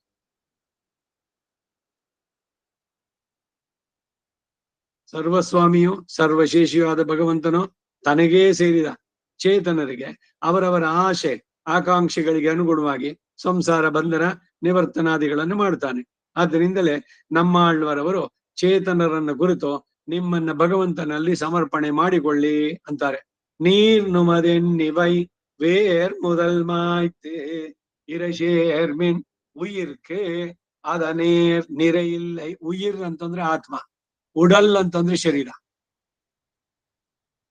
ಭಗವತ್ ಸಮಾಶ್ರಯಣದಿಂದ ಪೂರ್ಣತೆ ಉಂಟಾಗುತ್ತೆ ಎಂದು ಇಲ್ಲಿ ಆಳ್ವಾರ್ ಅವರು ಹೇಳ್ತಾ ಇದ್ದಾರೆ. ಅದಕ್ಕೆ ಸದೃಶವಾದಂತಹ ಹಿತ ಮತ್ಯಾವುದು ಇಲ್ಲ. ದೇಹದಲ್ಲಿಯೋ ಆ ದೇಹಕ್ಕೆ ಸಂಬಂಧಿಸಿದವರಲ್ಲಿಯೋ ಅಭಿಮಾನ ಬಿಡ್ಬೇಕು. ಇಲ್ಲಿ ನೋಡಿ ತಮಾಷೆ, ದೇಹದಲ್ಲಿಯೋ ಅಭಿಮಾನ ಬಿಡಿ. ಇದು ನಂದು, ಅಯ್ಯೋ ನನ್ ಶರೀರ, ನನ್ಗೆ ನೋವಾಗುತ್ತೆ, ನನಗೆ ಇಷ್ಟ ಇಲ್ಲ, ನನ್ನ ಮನಸ್ಸಿಗೆ ವಿರುದ್ಧವಾಗಿ ಮಾಡ್ತೀರಿ, ನಾನು ನಂದು, ಈ ಶರೀರ ನಂದು. ದೇಹದಲ್ಲೂ ಅಭಿಮಾನ ಬಿಟ್ಟು ದೇಹದ ಸಂಬಂಧಿಸಿದ್ದವರು. ಹಿಂದೆ ಒಂದ್ಸಲಿ ಆತ್ಮೀಯ ಬಂಧುಗಳೇ, ಯಾವ ರೀತಿ ಬಂಧುಗಳು? ಒಂದು ದೈಹಿಕವಾದ ಅನುಬಂಧ, ದೇಹಾನುಬಂಧಿಗಳು, ಆತ್ಮಾನುಬಂಧಿಗಳು. ದೇಹಾನುಬಂಧಿಗಳು ಯಾರು? ರಿಲೇಷನ್ಸ್, ಸಂಬಂಧಗಳು ಏನ್ ಹೇಳ್ತಿರೋ ಅದು. ದೇಹಕ್ಕೆ ಅದರಿಂದ ಬಂದದ್ದು. ಚಿಕ್ಕಪ್ಪ ದೊಡ್ಡಪ್ಪ ಅವನು ಇವರು ಯಾರ್ಯಾವ ಸಂಬಂಧ ಹೇಳ್ತಿರೋ ಎಲ್ಲ. ಆತ್ಮಕ್ಕೆ ಅಂತಂದ್ರೆ ಭಗವಂತನ ಕಡೆಗೆ ತಿಳಿಯೋದಕ್ಕಾಗಿ ಆ ಆತ್ಮೀಯತೆ, ಆ ಸಜ್ಜನರು ಅವರನ್ನ ಆತ್ಮೀಯ ಬಂಧುಗಳೇ ಅಂತ ಕಲಿಯೋದು. ಹಾಗೆ ಇಲ್ಲಿ ದೇಹದಲ್ಲಿಯೋ ಮತ್ತೆ ಆ ದೇಹಕ್ಕೆ ಸಂಬಂಧಿಸಿದವರಲ್ಲೂ ಕೂಡ ಅಭಿಮಾನವನ್ನು ಬಿಟ್ಟು ಬಿಡ್ಬೇಕು. ಅನಾತ್ಮ ಬುದ್ಧಿರ್ಯ ಅಸ್ವೇ ಸ್ವಮಿತಿ ಯಾಮತಿ ಅವಿದ್ಯಾತರು ಸಂಭೂತಿ ಬೀಜಮೇ ತದ್ವಿಧಾಸ್ಥಿತಂ ಅಂತ ಹೇಳಿದಂತೆ, ಅವಿದ್ಯಾ ವೃಕ್ಷಕ್ಕೆ ಬೀಜಭೂತವಾದದ್ದು ಈ ಅಹಂಕಾರ ಮಮಕಾರಗಳು, ಅಜ್ಞಾನವನ್ನೇ ಕೊಡುವಂತಹದ್ದು. ಈ ಮೋಹ ಅನ್ನೋದು ಜಾಸ್ತಿ ಆಗುತ್ತೆ ತಮೋಗುಣದಿಂದ. ಅಂದ್ರೆ ಬಂಧನ ಇನ್ನೂ ಜಾಸ್ತಿ ಆಗುತ್ತೆ. ಅದರಲ್ಲಿ ಸುಖ ಇದೆ ಅಂತ ಏನು ಸುಮ್ನೆ 3 ಹೊತ್ತು ಎಲ್ಲದನ್ನು ಬಿಟ್ಟು ವೈರಾಗಿಗಳಾಗಿರೋದು, ಏನು ಹೆಂಡತಿ ಮಕ್ಕಳು ಅವರು ಸಂಬಂಧ ಇವೆಲ್ಲ ಬೇಡವೆ, ಎಲ್ಲದು ಉಳಿಸ್ಕೊಳ್ಳೋದು ಬೇಡ, ಎಲ್ಲದಕ್ಕೂ ಹೋಗೋದು ಬೇಡವೆ. ಸಂಸಾರದಲ್ಲೇನೆ ಇನ್ನು ತಲ್ಲೀನತೆ ಬರೋದಕ್ಕೆ ಕಾರಣ ಮೋಹ, ವ್ಯಾಮೋಹ. ಏನೋ ಬಂತು ಇನ್ವಿಟೇಷನ್, ಯಾವ್ದೋ ದೂರದ ಬಂದಿನೋ ಏನೋ ಸಂಬಂಧ ಜ್ಞಾತಿನೋ ಏನೋ ಕರೆದ್ರೆ, ಅಯ್ಯೋ ಒಂದ ಅಂತ ಇಲ್ಲಿ ಎಕ್ಸ್ಪೆಕ್ಟ್ ಮಾಡೋದು ಇವನು ಮರ್ಯಾದೆ ಎಲ್ಲ. ಇವನೇನೋ ಅವ್ರು ನೋಡ್ಲಿಲ್ಲ, ಕರೆದು ಬಿಟ್ರು, ನಮ್ಮನ್ನ ಮಾತಾಡ್ಸ್ಲೇ ಇಲ್ಲ, ಇಲ್ಲ ಅವ್ರು ಕರೆದ್ರಲ್ಲ ವಿಧಿ ಇಲ್ಲ ಹೋಗ್ಲೇಬೇಕು. ಇವೆಲ್ಲ ಏನ್ ಕಟ್ಟಳೆಗಳಿಲ್ಲ. ಎಲ್ಲಿ ನಿಮಗೆ ಗೌರವ ಅಥವಾ ಮನ್ನಣೆ ಅಥವಾ ಏನೋ ಅಟ್ಲೀಸ್ಟ್ ರೆಕಗ್ನಿಷನ್ ಇಲ್ವೋ ಅಂದ್ರೆ ಅವಮರ್ಯಾದೆ ಆಗುತ್ತೋ ಅಂತ ಜಾಗಕ್ಕೆ ಹೋಗ್ಬೇಡಿ ಅಂತಾನೆ ವಿದುರ ನೀತಿ. ಇನ್ನೊಂದು ಉತ್ತಮವಾದ ಪಟ್ಟ ಅವರು ಅವಮಾನ ಮಾಡಿದ್ರು ಬರ್ದೇ ಇರೋದು, ಮಾನ ಅಪಮಾನಗಳನ್ನು ಸಮಾನವಾಗಿ ತಗೊಳ್ಬೇಕು ಅನ್ನೋದು ಗೀತೆಯ ಸಂದೇಶ. ಎಲ್ರು ಆ ರೀತಿ ಇದಕ್ಕಾಗುತ್ತೋ? ಈಗ ಸನ್ಮಾನ ಮಾಡೋದೇನೋ ಸಂತೋಷ ಆಗುತ್ತೆ, ಅವಮಾನ ಮಾಡಿದ್ರೆ ಎಲ್ಲಿ ನಿಮಗೆ ಗೌರವ ಇಲ್ವೋ, ರೆಕಗ್ನಿಷನ್ ಇದ್ರದ್ದು ಇಲ್ವೋ, ಇನ್ನೇನ್ ಕೂತು ಕಿರೀಟ ಹಾಕಿ ಶಾಲು ಒದಿಸಿ ಕೂರಿಸ್ಬಿಟ್ಟು ಇದ್ ಮಾಡ್ಬೇಕು ಅನ್ನೋದಲ್ಲ. ಅಟ್ಲೀಸ್ಟ್ ಬಂದಾಗ ಸರಿಯಾಗಿ ಒಂದು ಆತ್ಮೀಯತೆಯಿಂದ ಮಾತಾಡ್ಸೋದು. ಆ ಆತ್ಮೀಯತೆ ಇಲ್ಲದ ಜಾಗದಲ್ಲಿ ಹೋಗ್ಬೇಡಿ. ಅಲ್ಲಿ ಊಟ ಎಷ್ಟೇ ಚೆನ್ನಾಗಿದ್ರು ಏನೇ ಇದ್ರು ಕೂಡ ಅಂತ. ಸೊ ಅದಕ್ಕೆ ಬರೀ ಬಂಧು ಮಿತ್ರರು ಅಲ್ಲ, ಡಿಯರೆಸ್ಟ್ ಅಂಡ್ ನಿಯರೆಸ್ಟ್ ಅನ್ನೋದು. ರಿಲೇಟಿವ್ಸ್, ಫ್ರೆಂಡ್ಸ್ ಅಂಡ್ ರಿಲೇಟಿವ್ಸ್ ಅಲ್ಲಿ ಹಾಕೋದ್ರಲ್ಲಿ ಎಷ್ಟು ವ್ಯತ್ಯಾಸಗಳು ಬರುತ್ತೆ ಗೊತ್ತಾ? ಡಿಯರೆಸ್ಟ್ ಅಂಡ್ ಡಿಯರೆಸ್ಟ್ ಆತ್ಮೀಯರು, ಆತ್ಮಕ್ಕೆ ಇದಾದ್ರು. ಸೊ ಯಾರು ನಮಗೆ ಈಗ ಸಂಬಂಧವೇ ಇಲ್ದಲೆ ಕೂಡ ಹತ್ತತ್ರ ಆಗ್ಬೋದು ನಾವು, ರಿಲೇಷನ್ ಇಲ್ದಲೇನೆ ಕೂಡ ಆತ್ಮೀಯತೆ. ಹೀಗೆ ವ್ಯವಹಾರಗಳು. ಇವನ್ ಹೇಳೋದೇನು ಅಂದ್ರೆ, ಈಗ ಮಿತ್ರನನ್ನ ಹೇಗ್ ನೋಡ್ತೀಯೋ ಶತ್ರುವನ್ನು ಅದೇ ಸಮಾನವಾಗಿ ನೋಡುವಂತ. ಕಷ್ಟ ಇದು, ಸುಲಭ ಅಲ್ಲ, ಸಾಧಿಸ್ಬೇಕು. ಮನಸ್ಸು ಪ್ರಶಾಂತವಾಗಿರ್ಬೇಕು. ಓಹ್, ಯಾರೋ ನನಗೆ ಇಷ್ಟವಾದವ್ರು ಬಂದ್ರು, ಬಹಳ ಸಂತೋಷವಾಯ್ತು. ಇನ್ಯಾರೋ ಯಾವಾಗ್ಲೂ ಅವಮಾನ ಮಾಡಿದ್ರು, ಏನೋ ಒಂದ್ ಮಾಡಿದ್ರು, ಅವ್ರ ಮನಸ್ಸು ನಮಗೆ ನೋವು ಮಾಡಿದ್ರು, ಅವ್ರು ಬಂದ್ರೆ ಇದ್ ಯಾಕೆ ಬಂದ ಇಲ್ಲಿ, ಅವನ್ ಯಾಕೆ ನೋಡ್ಬೇಕು ನಾವು, ಅವನ ಹತ್ರ ಮಾತಾಡೋದು ಬೇಡ, ಲೆಟ್ ಅಸ್ ಅವಾಯ್ಡ್. ಈ ಪ್ರತಿಕ್ರಿಯೆಗಳಿದೆಯಲ್ಲ, ಇದ್ಯಾವುದು ಇರಬಾರದು ಅಂತಾರೆ. ಮೋಸ ಮಾಡುವನ ಹೆಸರು ಮಗನಿಗಿಡಬೇಕು. ಬಹಳ ಚೆನ್ನಾಗಿದೆ ಅದು, ಪುರಂದರದಾಸರದ ಕೃತಿ ಇದೆ, ಧರ್ಮವೇ ಜಯವೆಂಬ ದಿವ್ಯ ಮಂತ್ರ. ಇನ್ನು ಒಂದೊಂದು ಇದೇ ತರದ್ದು ಹೇಳ್ತಾರ ಅವ್ರು. ಏನ್ ಇದು ಸಾಧ್ಯನಾ? ಇದು ಮೋಸ ಮಾಡ್ಕೊಂಡು ನಮ್ಗೆ ನಷ್ಟ ಮಾಡ್ಕೊಂಡಿದೀವಿ. ಅವನ ಹೆಸರು ಮನಸ್ಸಿಗಿಡೋದ, ಅವ್ನ್ ನೆನೆಸ್ಕೊಳ್ಳೋದೇ ಬೇಡ. ನೆನೆಸ್ಕೊಂಡ್ರೆ ಮನಸ್ಸು ವ್ಯಗ್ರವಾಗುತ್ತೆ. ಮನಸ್ಸಿಗಿದು ಎಕ್ಸರ್ಸೈಸು. ಅಂತವನ ಹೆಸರೇ ಮನಸ್ಸಿಗೆ ಇಡು ನೀನು, ಅವನ ಮೇಲೆ ಬೇಡ. ಅವನನ್ನು ದ್ವೇಷಿಸೋದು ಬೇಡ, ಅವನಿಂದ ನನಗಾಯ್ತು ಅನ್ನೋದು ನೆನೆಸ್ಕೊಳ್ಳೋದು ಬೇಡ. ಇದು ಜೀವನದಲ್ಲಿ ನಮಗ್ ಕೊಡುವಂತ ಅಭ್ಯಾಸಗಳು. ಅವಿದ್ಯಾ ವೃಕ್ಷಕ್ಕೆ ಬೀಜಭೂತವಾದದ್ದು ಈ ಅಹಂಕಾರ ಮಮಕಾರ. ಹೇಯವಾದ ಈ ವಿಷಯಗಳಲ್ಲಿ ಸಂಘವನ್ನ ಬಿಟ್ಟು ಅವನನ್ನ ನೀನು ಆಶ್ರಯಿಸು. ಚಿತ್ ಅಚಿತ್, ಚಿದ್ ಲಕ್ಷಣನು, ವಿಲಕ್ಷಣ ಅವನು. ಚೇತನ ಅಚೇತನ ವಿಶಿಷ್ಟ, ಇದೇ ವಿಶಿಷ್ಟಾದ್ವೈತ. ವಿಲಕ್ಷಣನು ಚಿದಚಿದ್ ವಿಲಕ್ಷಣನು, ನಿರವಧಿಕ ಅನಂತ ಕಲ್ಯಾಣ ಗುಣಗಳಿಗೆ ಆಕರ ಅವನು. ಸಮುದ್ರ ಆದವನು, ಅಂತಹ ಪರಮ ಮಂಗಳ ಸ್ವರೂಪನವನು ಅಂತ ಆಳ್ವಾರವರು. ಎಲ್ಲೆಯಿಲ್ ಅನ್ನಲಂ ಪುಲ್ಹು, ಆಶ್ರಯಿಸು. ಪತ್ತು, ವಿಷಯ ಸಂಘವನ್ನ ಬಿಟ್ಬಿಡು. ಅಂತಂದ್ರೆ ಬಿಡು ಅಂತ. ಇಲ್ಲಿ ಕನ್ನಡದ ಅರ್ಥ ಅಳೋದು, ಅತ್ತ ಅನ್ನೋದು ಬರುತ್ತೆ. ಅಲ್ಲಿ ಹತ್ತು ಸುಸ್ತಾಗಿದೆ ಮಗು ಅಂತ ಹೇಳೋದು. ಇಲ್ಲಿ ಪತ್ತು ಅಂತ ಹೇಳಿದಾಗ, ತಾನಿ ಸರ್ವಾಣಿ ಸಂಯಮ್ಯ ಯುಕ್ತ ಆಸೀತ ಮತ್ಪರಃ ವಶೇಹಿ ಯಸ್ಯೇಂದ್ರಿಯಾಣಿ ತಸ್ಯ ಪ್ರಜ್ಞಾ ಪ್ರತಿಷ್ಠಿತ. ಆ ಪ್ರಜ್ಞೆ ಪ್ರತಿಷ್ಠಿತವಾಗಿರೋದು. ಭಗವದ್ಗೀತೆ 2ನೇ ಅಧ್ಯಾಯದ 61ನೇ ಶ್ಲೋಕ. ಅಲ್ಲಿ ಗೀತೆನಲ್ಲಿ ಹೇಳಿದಂತೆ ಇಂದ್ರಿಯ ನಿಗ್ರಹದಿಂದ ಸ್ಥಿತಪ್ರಜ್ಞತೆ ಸಿದ್ಧಿಸುವುದು ಅಂತ. ಇಂದ್ರಿಯ ನಿಗ್ರಹ ಮೊದಲನೇ ಹೆಜ್ಜೆ. ಮನಸ್ಸನ್ನ ಸಮಾಧಾನವಾಗಿ ಇಟ್ಕೊಳ್ಳಕ್ ಯಾವಾಗ ಸಾಧ್ಯ ಅಂದ್ರೆ ಈ ಶೀತ ಉಷ್ಣ ದ್ವೇಷ, ಗೊತ್ತೈತೆ, ಪ್ರೀತಿ ದ್ವೇಷ, ಲಾಭ ನಷ್ಟ, ಜಯ ಅಪಜಯ, ಮಾನ ಅಪಮಾನ, ಈ ದ್ವಂದ್ವಗಳಿಂದ ಮೇಲಾಗ್ಬೇಕು. ಅದ್ಯಾವುದು ಮತ್ತಾಗಿದುಂಟಲ್ವಾ, ನಾಸ್ತಿ ಏನೋ ದ್ರವ್ಯ ಹಾನಿನೋ ಅಥವಾ ಮಾನಹಾನಿನೋ ಏನೋ ಒಂದಾಗಿದೆ ಒಬ್ಬನಿಂದ, ಅದರ ಅನುಭವ ಆಗಿದೆ. ಮತ್ ಹಾಗಿದ್ರೆ ಅವ್ನು ಹೆಂಗೆ ಅದನ್ನ ಮಾಡಿಯೋದು ಅಂತಂದ್ರೆ, ಅದ್ ಏನ್ ಮಾಡುದ್ನೋ ಅವನು ದ್ವೇಷದಿಂದಲೋ ಏನೋ ಒಟ್ನಲ್ಲಿ ನನಗೊಂದಷ್ಟು ಲಾಸ್ ಮಾಡಿದಾನು, ದುಡ್ಡಿನಲ್ಲೋ ಇದ್ರಲ್ಲೋ ಎಲ್ಲ. ಎಲ್ಲವೂ ಕೂಡ ಏನು ಈ ಶರೀರಕ್ಕೆ ಸಂಬಂಧಪಟ್ಟಿದ್ದು. ಆತ್ಮದ ಉದ್ಧಾರಕ್ಕೆ ಅದೇನಾದ್ರು ಹೆಲ್ಪ್ ಆಗುತ್ತಾ? ಅವನು ಪ್ರೀತಿಸಿ ಸನ್ಮಾನ ಮಾಡೋದಾಗ್ಲಿ ಅಥವಾ ನಿಮ್ಮನ್ನ ಅವಮಾನ ಮಾಡಿ ಎಲ್ಲರ ಮುಂದೆ, ಎರಡೂ ಕೂಡ ಆತ್ಮನಿಗೆ ಸಂಬಂಧಿಸಿದ್ದಲ್ಲ. ಶರೀರದ ಮೂಲಕ ನಾನು ಮಾಡಿದ ಕರ್ಮದಿಂದ ಆ ಸುಖವೋ ದುಃಖವೋ ಈ ಅನುಭವಗಳನ್ನ ನನಗೆ ಉಂಟಾಯಿತು. ಅದರಿಂದ ಇದು ನನಗೂ ಆತ್ಮಕ್ಕೂ ಈ ಶರೀರ ಇದಕ್ಕೆ ಆತ್ಮನಿಗೆ ಸಂಬಂಧಿಸಿದ್ದಲ್ಲ. ಏನಿದ್ರು it is to this body. ಈ ರೀತಿ ಅದನ್ನ ನೋಡಿ ಮನಸ್ಸನ್ನ ಕಾಮಾಗಿಟ್ಕೋಬೇಕು. ಹೇಗೆ ಪ್ರಾಕ್ಟಿಕಲ್ ಆಗಿ ಮಾಡೋದು ಸಾಧ್ಯ ಅಂತಂದ್ರೆ ಅದು ಎಲ್ಲವನ್ನು ಬಿಡೋದು. ಭಗವಂತನಲ್ಲಿಗೆ ಅವನನ್ನು ಆಶ್ರಯ ಎಲ್ಲೈಲ್ ಅನ್ನಲಂ ಪುಲ್ಹು ಪತ್ತತ್ತೆ, ವಿಷಯ ಸಂಘವನ್ನ ಹತ್ತು ಬಿಟ್ಟು ಅವನನ್ನ ಆಶ್ರಯಿಸು. ಅದಕ್ಕಾಗಿ ಈ ಭಗವದ್ಗೀತೆ ಮಾತನ್ನ ಹೇಳಿದ್ದು. ಇಂದ್ರಿಯ ನಿಗ್ರಹದಿಂದ ಸ್ಥಿತ ಪ್ರಜ್ಞತೆ ಸಿದ್ಧಿಸುತ್ತೆ. ಈ ಅಂಶಗಳೆಲ್ಲ ಇಲ್ಲಿ ಪತ್ತು ಹತ್ತು ಅನ್ನೋದ್ರಲ್ಲಿ ಸೂಚಿತವಾಗಿದೆ. ಪತ್ತು ಅಂತಂದ್ರೆ ಆಶ್ರಯಿಸು, ಮತ್ತೆ ಹತ್ತು ಅಂದ್ರೆ ವಿಷಯ ಸಂಘವನ್ನ ಬಿಡು. ಇದನ್ನ ಬಿಟ್ರೆ ಅದು ಸಿಗುತ್ತೆ ಭಗವಂತನನ್ನು. ಬರೀ ಇದನ್ನೇ ಹಿಡ್ಕೊಂಡ್ರೆ ಪ್ರಾಪಂಚಿಕವಾದ್ದು, ಅಲ್ಲಿಗೆ ಅದಕ್ಕೆ ಅವಕಾಶನೇ ಇರೋಲ್ಲ. ಯಾಕೆಂದ್ರೆ ಆ ಅರಿವು ಬರೋದಿಲ್ಲ. ಶರೀರವೇ ನಾನು, ಇವರೇ ನನ್ನ ಹೆಂಡತಿ, ನನ್ನ ಮಕ್ಕಳು, ನನ್ನ ಆಸ್ತಿ, ನನ್ನವರು, ನಂದು, ನಾನು ನನ್ನದು ಅಂತ ಇದ್ದ ಮೇಲೆ ಅಲ್ಲಿ ಭಗವಂತನಿಗೆ ಅವಕಾಶನೇ ಇಲ್ಲ. ಹಾಗಾಗತ್ತೆ.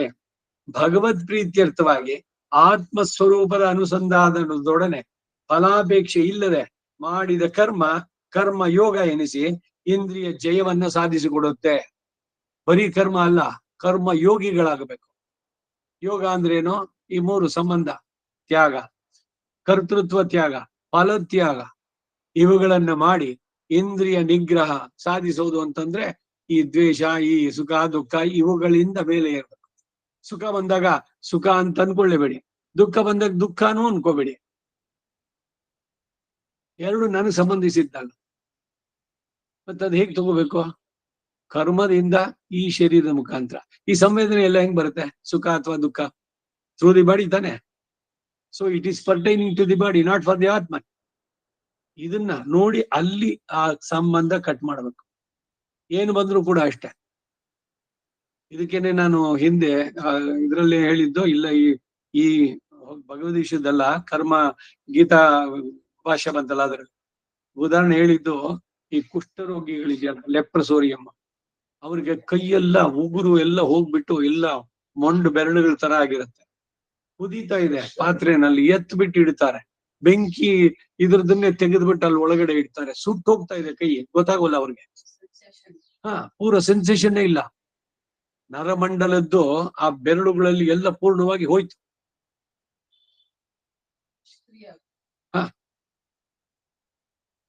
ಅದನ್ನ ಇಲ್ಲಿಗೆ ಏನ್ ಅನ್ವಯ ಅಂತಂದ್ರೆ, ಈ ಸುಖ ದುಃಖ ಈ ಸಂವೇದನೆಗಳೆಲ್ಲ ಇದು ಫೀಲಿಂಗ್ಸ್, ಅದೆಲ್ಲ ಶರೀರಕ್ಕೆ, ನನಗಲ್ಲ ಅಂತ ಬಿಟ್ಬಿಡ್ಬೇಕು. ಹೇಗೆ ಅವ್ರು ಇರ್ತಾರೋ ಆ ರೀತಿ. ಸಂವೇದನೆನೇ ಇಲ್ಲ. ಆ ಸಂವೇದನೆ ಎಲ್ಲ ಎಲ್ಲಿ ಮಾಡುದು? ಮನಸ್ಸಿನಿಂದ ಬರುವಂತದ್ದು. ಮನಸ್ಸಿದೇನೆ. ಈಗ ಮನಸ್ಸಿನಲ್ಲಿ ನೀವು ತಾನು ಸುಖಿ, ನಾನು ಬಹಳ ಕಂಫರ್ಟಬಲ್ ಆಗಿದ್ದೀನಿ, ಮನಸ್ಸಿನ ಒಂದು ಭಾವ. ಇಲ್ಲ ನನಗೇನು ದುಃಖನೇ, ಬರೀ ನನಗ್ ದುಃಖನೇ ಆಯ್ತು, ಸುಖ ಅನ್ನೋದು ನನಗೆ ಲೇಷವೂ ಇಲ್ವೇ ಇಲ್ಲ. ಈ ಭಾವವು ಕೂಡ ನಿಮ್ಮಲ್ಲೇನೆ. ಯಾವ್ದಾದ್ರು ವಸ್ತುನಲ್ಲಿ ಇದೆಯಾ? ಈಗ ಕಾರ್ ಇದೆ ಅಂತ ಅಂದ್ಬಿಟ್ರೆ ನಿಮ್ಗೆ ಸುಖ ಇದೆಯಾ? ಕಾರ್ ಇದ್ರೆ ಅದ್ರಲ್ಲಿ ಸುಖ ಇದೆ ಅಂತ ನೀವು ಭಾವಿಸಿದ್ರೆ, ಕಾರ್ ಇಲ್ದೇನೆ ಸುಖ ಇರೋಕ್ಕಾಗಲ್ವಾ ನಿಮಗೆ? ಏನು ಬಹಳ ಮುಖ್ಯವಾಗಿ ಹೇಳ್ತಾ ಇರೋದು ಅಂದ್ರೆ, ವಸ್ತುಗಳು ಯಾವ್ದಿದೆಯೋ ಅದು ಸುಮ್ಮನೆ ಅದಕ್ಕೆ ಭಾವಿಸೋದು ಮನಸ್ಸಿನಲ್ಲಿ ನಾವು. ಈಗ ಒಂದು ವಸ್ತು ಇಲ್ಲದೆ ಇದ್ರೂ ನೀವು ಸುಖಿಯಾಗಿರ್ಬೋದು, ಇದ್ದು ಕೂಡ ದುಃಖಿಯಾಗಿರ್ಬೋದು. ಅವಾಗ ಏನಾಗುತ್ತೆ, ಏನು ಮೆಟೀರಿಯಲ್ಸ್ ಇದೆಯೋ ಇದಲ್ಲ ಕಾರಣ, ನಮ್ಮ ಮನಸ್ಸು ಅದಕ್ಕೆ ಕಾರಣ. ಸೊ ಅದರಿಂದ train your mind always to be happy. ನಾನು ಸಂತೋಷವಾಗಿದ್ದೇನೆ, ನಾನು ಭಗವಂತ ಕೊಟ್ಟಿದ್ರಲ್ಲಿ ತೃಪ್ತನಾಗಿದ್ದೇನೆ, ನಿಜವಾಗಲೂ ಸಾಧ್ಯ. ನೀವು ಭಾವಿಸ್ಬೇಕಷ್ಟೆ. ಅದಕ್ಕಾಗಿ ಇಲ್ಲಿ ಹೇಳುದು, ಕರ್ಮ ಯೋಗ ಮಾಡಿದ್ದಾದ್ರೆ ಇಂದ್ರಿಯ ಜಯವನ್ನ ಅದು ಸಾಧಿಸಿಕೊಡುತ್ತೆ. ಸಾಧನೆಗಳಿಗೆಲ್ಲ ಆಧಾರ ಆಗಿರೋದು ವಿಷಯ ಸಂಘ ಪರಿತ್ಯಾಗ. ವಿಷಯ ಸಂಘ ಪರಿತ್ಯಾಗ ಅಂದ್ರೆ ಇಂದ್ರಿಯಗಳು, ಅದಕ್ಕೆ ವಿಷಯಗಳು ಯಾವ್ದು ಮೆಟೀರಿಯಲ್ ಇವೆ. ಈಗ ಚಾಕ್ಲೇಟ್ ಇದೆ, ಕಣ್ಣು ನೋಡ್ತು, ಆ ಸಂಬಂಧ ಉಂಟಾಯ್ತು, ಅದನ್ನ ತಿನ್ಬೇಕು ಅನ್ನೋ ಬೈಗೆ ಬಂತು. ಅಷ್ಟ್ರಲ್ಲಿ ಅದ್ನ ಯಾರೋ ತಗೊಂಡೋಗ್ಬಿಟ್ರು, ಅಯ್ಯೋ ಸುಮ್ನೆ ಇನ್ನೊಂದ್ 2 ನಿಮಿಷ ಬಿಟ್ಟಿದ್ರೆ ಬಾಯಿಗೆ ಹಾಕೊಳ್ತಾ ಇದ್ದೆ, ಅಷ್ಟ್ರಲ್ಲಿ ತಗೊಂಡೋಗ್ಬಿಟ್ರಲ್ಲ. ಅವ್ರ ಮೇಲೆ ಏನಾಗುತ್ತೆ ಮನಸ್ಸಿಗೆ ರಾಗ ಮತ್ತೆ ದ್ವೇಷ ಅನ್ನೋದು ಹೆಂಗ್ ಬರುತ್ತೆ ಅಂದ್ರೆ ಹೆಂಗೆ, ಈಗ ನೀವೇನೋ ಬಯಸಿದ್ರಿ, ಅದಕ್ಕೆ ಯಾರೋ ಅಡ್ಡಿ ಆದ್ರೂ ಮಧ್ಯದಲ್ಲಿ ಅಂದ್ರೆ ಅವ್ರನ್ನೇನ್ ನೀವು ಸಂತೋಷ ಪಡ್ತೀರಾ? ಜೊತೆನಲ್ಲಿ ಬರುವಂತ. ಅದರಿಂದ ಅಲ್ಲಿ ಆ ವಿಷಯ ಸಂಘ ಪರಿತ್ಯಾಗ ಇದನ್ನು ಮಾಡಿಕೊಂಡ್ರೆ ಆಗ ನೋಡಿ ಆತ್ಮಸ್ವರೂಪದ ಸಾಕ್ಷಾತ್ಕಾರವಾಗುತ್ತೆ. ಈ ಸಾಕ್ಷಾತ್ಕಾರ ಅಂದ್ರೇನು? ದರ್ಶನ ಸಮಾನಾಕಾರವಾಗಿ ಆಗಬೇಕು. ಪೂರ್ಣವಾಗಿ ಆ ರೀತಿಯಲ್ಲಿ ದರ್ಶನ ಸಮಾನಾಕಾರವಾಗಿ ಭಗವಂತನನ್ನ ಕಾಣಬೇಕು ಅಂತಂದ್ರೆ ನಿಮ್ಮ ಈ ಹೊರಗಿನ ವಿಷಯಗಳ ಬಗ್ಗೆ ಪೂರ್ಣವಾಗಿ ಅವುಗಳ ಸಂಬಂಧ ಕಳ್ಕೋಬೇಕು. ಆಗ ಇದು ಸಾಧ್ಯವಾಗೋದು. ಇಲ್ಲಿ ಆತ್ಮ ಸಾಕ್ಷಾತ್ಕಾರ ಅಂದ್ರೆ ಆತ್ಮದ ಸಹಜ ಸ್ಥಿತಿನಲ್ಲಿ ಇರಬೇಕು. ಆತ್ಮ ಏನು? ಸ್ವಯಂ ಪ್ರಕಾಶ, ಜ್ಞಾನ ಗುಣಕ, ಜ್ಞಾನ ಪೂರ್ಣವಾದ ಜ್ಞಾನ ಸ್ವರೂಪ. ಅವನ ಸ್ವರೂಪನೇ ಜ್ಞಾನ, ಆತ್ಮದ ಸ್ವರೂಪ. ಇದರಲ್ಲಿ ಇರೋದಕ್ಕೆ ಸಾಧ್ಯವಾಗುತ್ತೆ ಯಾವಾಗ ಈ ಶರೀರ, ಅದಕ್ಕೆ ಸಂಬಂಧಿಸಿದಂತಹ ಪಂಚ ಇದೆಯಲ್ಲ ಇಂದ್ರಿಯಗಳು, ಅವುಗಳಿಂದ ನಿಮಗೆ ಬಿಡುಗಡೆ ಬಂದಾಗ ಆತ್ಮದ ಕಡೆಗೆ ನೀವು ಇರೋದಕ್ಕೆ ಸಾಧ್ಯವಾಗುತ್ತೆ. ಆತ್ಮದ ಇದರಲ್ಲೇ ನೆಲೆಯಲ್ಲೇ ನೀವು ಸದಾ ನಿಲ್ಲೋದಕ್ಕೆ ಸಾಧ್ಯವಾಗುತ್ತೆ. ಅದನ್ನೇ ಇಲ್ಲಿ ಸಾಕ್ಷಾತ್ಕಾರ ಅಂತ ಹೇಳುವಂತ. ಕರ್ಮಯೋಗದಿಂದ ನೇರವಾಗಿಯೋ ಅಥವಾ ಜ್ಞಾನ ಯೋಗದ ಮೂಲಕವಾಗಿಯೋ ಆತ್ಮ ಸಾಕ್ಷಾತ್ಕಾರ ಆಗುತ್ತೆ. ಪ್ರಕೃತಿ ವಿನಿರ್ಮುಕ್ತವು ಸುಖರೂಪವಾದಂತಹ ಆ ಆತ್ಮನ ಅನುಭವದಲ್ಲೇ ನಿಲ್ಲದೆ ಸಾಧನೆ ಅನ್ನೋದು ಮುಂದುವರೆದು ಆ ಆತ್ಮನಿಗೆ ಶೇಷಿಯೋ ಜ್ಞಾನಾನಂದೈಕ ಸ್ವರೂಪಿಯೋ ಆದಂತಹ ಆ ಭಗವಂತನ ನಿತ್ಯ ಕೈಂಕರ್ಯದ ಮಹದಾನಂದವನ್ನ ಪಡೆಯುವವರೆಗೆ ಅದು ಸಾಗಬೇಕು. ಈಗ ಮೊದಲು ಆತ್ಮವನ್ನ ನೋಡ್ಕೊಳ್ಳೋದು ಕೇವಲಿಗಳು ಅಂತ, ಈ ಆತ್ಮ ಪರಮಾತ್ಮನಿಗೆ ಸೇರಿದ್ದು ಅಂತ ಪರಮಾತ್ಮನನ್ನ ಪಡೆಯೋದ್ರ ಬಗ್ಗೆ ಪ್ರಯತ್ನ ಹೋಗ್ಬೇಕು. ಅದೇ ಭಕ್ತಿ ಯೋಗ. ಅಲ್ಲಿ ಏನು ಅಂದ್ರೆ ನಿಮ್ಮನ್ನ ನೀವು ಪೂರ್ಣವಾಗಿ ಸಮರ್ಪಣೆ ಮಾಡ್ಕೊಳ್ಳುವಂತ. ಅತ್ತದು ಪತ್ತೆನಿಲ್ ಉತ್ತದು ವೀಡು ಎಲ್ ಶತ್ತದು ಮಣ್ಣುರಿಲ್ ಹತ್ತಿರ 20 1 2 5 ಅಲ್ಲಿ ಹೇಳಿದ್ದಾರೆ. ವಿಷಯத்தில் ಸಂಗத்தை விடும் அளவில் பிரகிருதி வினிர்முக்தமாய் சுகரூபமாய் இருந்த ஆத்மா தோன்றும். அதில் அகப்படாதே பகவத் சேஷதைகர சமான உன்னுடைய சொரூபத்தை பத்து நிலை நிற்க வேண்டி இருக்கில் முதலிலே விஷய சங்கத்தை விடும்போதே எம்பெருமானை பத்தி விடுவது என்கிறார். ಇದು 6000 ತಿರುಕುರಹೈ ಪಿರಾನ್ ಪಿಳ್ಳಾನ್ ಬರೆದಂತದ್ದು.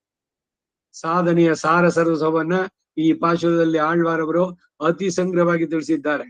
ಆತ್ಮಾನುಭವ ಆದಾಗ ಆತ್ಮನ ಶೇಷತ್ವ ಸ್ಫುಟವಾಗಿ ಗೋಚರಿಸುತ್ತೆ. ಈ ಆತ್ಮ ಪರಮಾತ್ಮನಿಗೆ ಸೇರಿದ್ದು ಅನ್ನೋದು ತಿಳಿಯುತ್ತೆ. ತಾನು ಭಗವಂತನಿಗೆ ಸೇರಿದವನು ಎಂದು ಆ ಭಗವಂತನನ್ನು ಪಡೆಯುವುದೇ ತನ್ನ ಪರಮ ಪುರುಷಾರ್ಥ.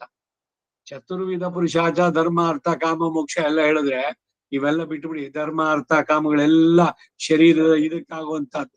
ಮೋಕ್ಷೈಕ ಪರಾಯಣ ಅದು ಸಿಗಬೇಕು ಅಂತಂದ್ರೆ ಇಲ್ಲಿ ಆ ಆತ್ಮಾನುಭವ ಬರ್ಬೇಕು. ಅದೇ ಪರಮ ಪುರುಷಾರ್ಥ ಅನ್ನೋದು ಸ್ಪಷ್ಟವಾಗುತ್ತೆ.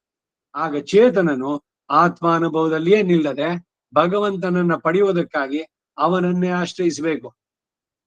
ಈಗ ಬರೀ ಆತ್ಮದ ಅನುಭವ ಆಯ್ತು ಅಂತ ಈಗ ಸಮಾಧಿ ಸ್ಥಿತಿನಲ್ಲಿ ಯೋಗದಲ್ಲಿ ಮಾಡಿದಾಗ ಅಲ್ಲೇ ನಿಂತು ಬಿಡುತ್ತೆ. ಅದು ಅಲ್ಲಿಗೆ ಆಗ್ಬಾರ್ದು. ಫರ್ದರ್ ಮುಂದಕ್ಕೆ ಈ ಆತ್ಮ ಭಗವಂತನಿಗೆ ಸೇರಿದ್ದು ಅನ್ನೋದು ತಿಳಿಬೇಕು. ಆಮೇಲೆ ಈ ಆತ್ಮವನ್ನು ಅವನಿಗೆ ಸಮರ್ಪಣೆ ಮಾಡ್ಬೇಕು. ಆಗ ಇಟ್ ಇಸ್ ಕಂಪ್ಲೀಟ್. ಅದಕ್ಕೇನೆ ಯೋಗಿಗಳು ಮುನಿಗಳು ಇವರೆಲ್ಲ ದಾರಿ ತಪ್ಪುದು ಅಂತಾರೆ. ಆಳ್ವಾರೆ ಹೇಳು ಮಾತಿದ್ದು. ಇದರಿಂದ ಗೋಚರವಾಗ ಅಂಶಗಳನ್ನ ಹೀಗೆ ನಿರೂಪಿಸಬಹುದು ಅಂತಾರೆ. ಸಮರೈಸ್ ಮಾಡಿ ಹೇಳ್ತಾರೆ ನೋಡಿ. ಒಂದು, ಹೇಯವಾದ ಪ್ರಾಕೃತಿಕ ವಿಷಯಗಳನ್ನ ಬಿಟ್ಟು ಭಗವಂತನನ್ನೇ ಪಡೆಯೋದು ನಮ್ಮ ಗುರಿಯಾಗಬೇಕು. ಹೇಯ ಅಂದ್ರೆ ದೋಷಪೂರಿತವಾದದ್ದು, ಯಾವುದನ್ನ ನಾವು ತ್ಯಜಿಸಬೇಕೋ ತ್ಯಾಜ್ಯವಾದದ್ದು ಅದು ಈ ಪ್ರಾಕೃತ ವಿಷಯ. ಪ್ರಾಕೃತ ವಿಷಯ ಅಂದ್ರೆ ಪ್ರಕೃತಿಗೆ ಸಂಬಂಧಿಸಿದ್ದು, ತ್ರಿಗುಣಾತ್ಮಕವಾದದ್ದು ಪ್ರಕೃತಿ. ಅವುಗಳಿಗೆ ಸಂಬಂಧಿಸಿದ ಎಲ್ಲ ವಿಷಯಗಳನ್ನ ಬಿಟ್ಟು ಭಗವಂತನನ್ನ ಪಡೆಯೋದೇ ನಮ್ಮ ಗುರಿಯಾಗಬೇಕು.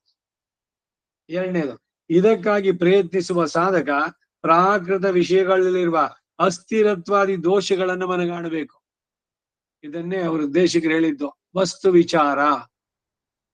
ಕಾಮ ಅಂತಂದ್ರೆ ಬಯಕೆ ಅಷ್ಟೇ, ಡಿಸೈರ್, ತಿನ್ಬೇಕು ಅನ್ನೋಂತಾನೋ ಇಲ್ಲ ಏನೋ ಒಂದು ಪಡಿಬೇಕು. ಈ ಕಾಮ ಅಂದ್ರೆ ಹೇಳಿದ ತಕ್ಷಣ ಗಂಡು ಹೆಣ್ಣು ಇವ್ರದ್ದು ಅಂತಲ್ಲ, ಏನೇ ಬಯಕೆಗಳು, ಆಸೆ, ಕಾಮ, ಅದು ಪ್ರಾಕೃತ ವಿಷಯಗಳಲ್ಲಿ. ಈಗ ಯಾವ್ದೋ ಬದಲಿಗೆ ಏನೋ ಒಂದು ಆಸೆ ಬಂತು, ಅದ್ರ ಬಗ್ಗೆ ವಿಚಾರ ಮಾಡಿ. ಏನ್ ಸಿಗುತ್ತೆ ಅದರಿಂದ ನಿಮಗೆ? ಅದನ್ನು ಪಡೆದ್ರೆ ಅದು ಪರ್ಮನೆಂಟಾ? ಅಲ್ಪ, ಅಸ್ಥಿರ, ದುಃಖಜನ್ಯ, ದುಃಖಕ್ಕೆ ಕಾರಣವಾಗೋದು, ದುಃಖ ಮಿಶ್ರ, ದುಃಖದಲ್ಲೇ ಪರ್ಯಾವಸಾನ ಆಗೋದು. ಈಗೇನೋ ಒಂದು ಪಡಿಬೇಕು ಅಂತಿದ್ರಿ, ಅದು ಬಂದಿದ ತಕ್ಷಣ ಮನಸ್ಸಿಗೆ ಸಂತೋಷ. ಅದು ಯಾರೋ ತಗೊಂಡೋಗ್ಬಿಟ್ರು, ಕದ್ದುಕೊಂಡು ಹೋದ್ರು, ಇಲ್ಲ ಬಂದು ಒಡೆದೋಯ್ತೋ, ಏನೋ ಒಂದಾಗಿ ನಾಶವಾಯ್ತು, ಆಗ ದುಃಖ ಕಳ್ಕೊಂಡಾಗ ಇವೆಲ್ಲ ಬರುವಂತಹದ್ದು. ಅದಕ್ಕಾಗಿ ಈ ಪ್ರಯತ್ನಿಸುವಂತ ಸಾಧಕ ಯಾರಿದ್ದಾನೆ, ಆತ್ಮವನ್ನ ತಿಳಿಯಬೇಕು ಅಂತ ಇದ್ದವನು, ಅವನು ಪ್ರಾಕೃತ ವಿಷಯಗಳಲ್ಲಿರುವ ಅಸ್ಥಿರತ್ವಾದಿ, ಅಸ್ಥಿರ, ಅಲ್ಪ, ಇವೆಲ್ಲ ಹೇಳಿದಲ್ಲ, ದುಃಖಜನ್ಯ, ಇವೆಲ್ಲ ಆ ದೋಷಗಳನ್ನ ಮನಗಾಣಬೇಕು. ನಾನು ನನ್ನದು ಎಂಬುವಂತ ಅಹಂಕಾರವನ್ನ, ಮಮಕಾರಗಳನ್ನ ಬಿಟ್ಟು ಭಗವಂತನನ್ನೇ ಆಶ್ರಯಿಸಬೇಕು. ಇದೆ ಇವಾಗ ಒಂದು 10-15 ದಿವಸ ಹಿಂದೇನೋ ಇಲ್ಲ ಒಂದ್ ತಿಂಗಳಿಂದೇನೋ ಯಾವಾಗ್ಲೋ ಯಾವ್ದೋ ಉಪನ್ಯಾಸದಲ್ಲಿ ಹೇಳಿದೆ ನಾನು. ಹಿಂದೆ ಅಮಿತಾಬ್ ಬಚ್ಚನ್ ಅಂದ್ ಟಬು ರಂಟರ್ ஒரு ಸಿನಿಮಾ பண்ணிருந்தாங்க. ಯಾವ ಸಿನಿಮಾನು ಮರ್ತೋಗಿದೆ. ಇವರಿಬ್ರು ಹೋಟೆಲ್ಗೆ ಹೋಗ್ತಾರೆ, ಅಲ್ಲೊಂದು ದೊಡ್ಡ ಸ್ವಿಮ್ಮಿಂಗ್ ಪೂಲ್ ಇದೆ ಇದ್ರಲ್ಲೆಲ್ಲ. ಇವಳು ಏನೋ ಮೀನನ್ನ ಹುರಿದು ಬಿಟ್ಟು ತಿನ್ಬೇಕು ಅಂತ ಇಟ್ಕೊಂಡೇಳ. ಅವನ ಹತ್ರ ಮಾತಾಡಿಸ್ತಾರೆ ಅಮಿತಾಬ್ ಬಚ್ಚನ್ ಹತ್ರ. ನೋಡು, ಅಲ್ಲಿರೋ ಮೀನುಗಳೆಲ್ಲ ಅಳ್ತಾ ಇವೆ, ಅವುಗಳ ಬಂಧುನ ನೀನು ಸುಟ್ಟುಬಿಟ್ಟು ಇಲ್ಲಿ ತಿಂತಾ ಇದೀಯಾ ಅಂತ. ಅವನೆಲ್ಲ ಅದನ್ನ ಹೇಳದ್ಮೇಲೆ ಇವಳಿಗೆ ಇಷ್ಟವಾಗಿ ತಿನ್ನೋಕ್ ಸಾಧ್ಯವಾಗತ್ತೆ ಅಂತ. ಇಲ್ಲಿ ಏನ್ ಗಮನಿಸ್ಬೇಕಾದದ್ದು ಅಂದ್ರೆ ವಸ್ತು ವಿಚಾರ. ಆ ಒಂದು ಪ್ರಾಣಿನ ಕೊಂದು ಅದನ್ನ ಸುಟ್ಟು ಎಲ್ಲ ಮಾಡಿ ಅದಕ್ಕಿನ್ನೇನೋ ಮಸಾಲೆಗಳೆಲ್ಲ ಹಾಕೊಂಡು ತಿನ್ಬೇಕಾದ್ರೆ ಆಹಾ ಅಂತ ಅನ್ಬೇಕಾದ್ರೆ ಈ ಒಂದು ಬಂದ್ರೆ ಆ ಬಂಧುಗಳೆಲ್ಲ ಎಷ್ಟು ಅಳ್ತಾ ಇರ್ಬೇಕು. ಅದನ್ನ ಬಲವಂತವಾಗಿ ಹಿಡಿದು ತಂದು ಅವನು ಹೇಳ್ತಾನೆ, ಇವಳು ತಳ್ಬಿಡ್ತಾಳೆ, ಆ ಪ್ಲೇಟ್ ನ ತಿನ್ನೋದಿಲ್ಲ. ಅಲ್ಲಿ ಆ ಸಂವಾದ ಬಹಳ ಇಂಟ್ರೆಸ್ಟಿಂಗ್ ಆಗಿದೆ.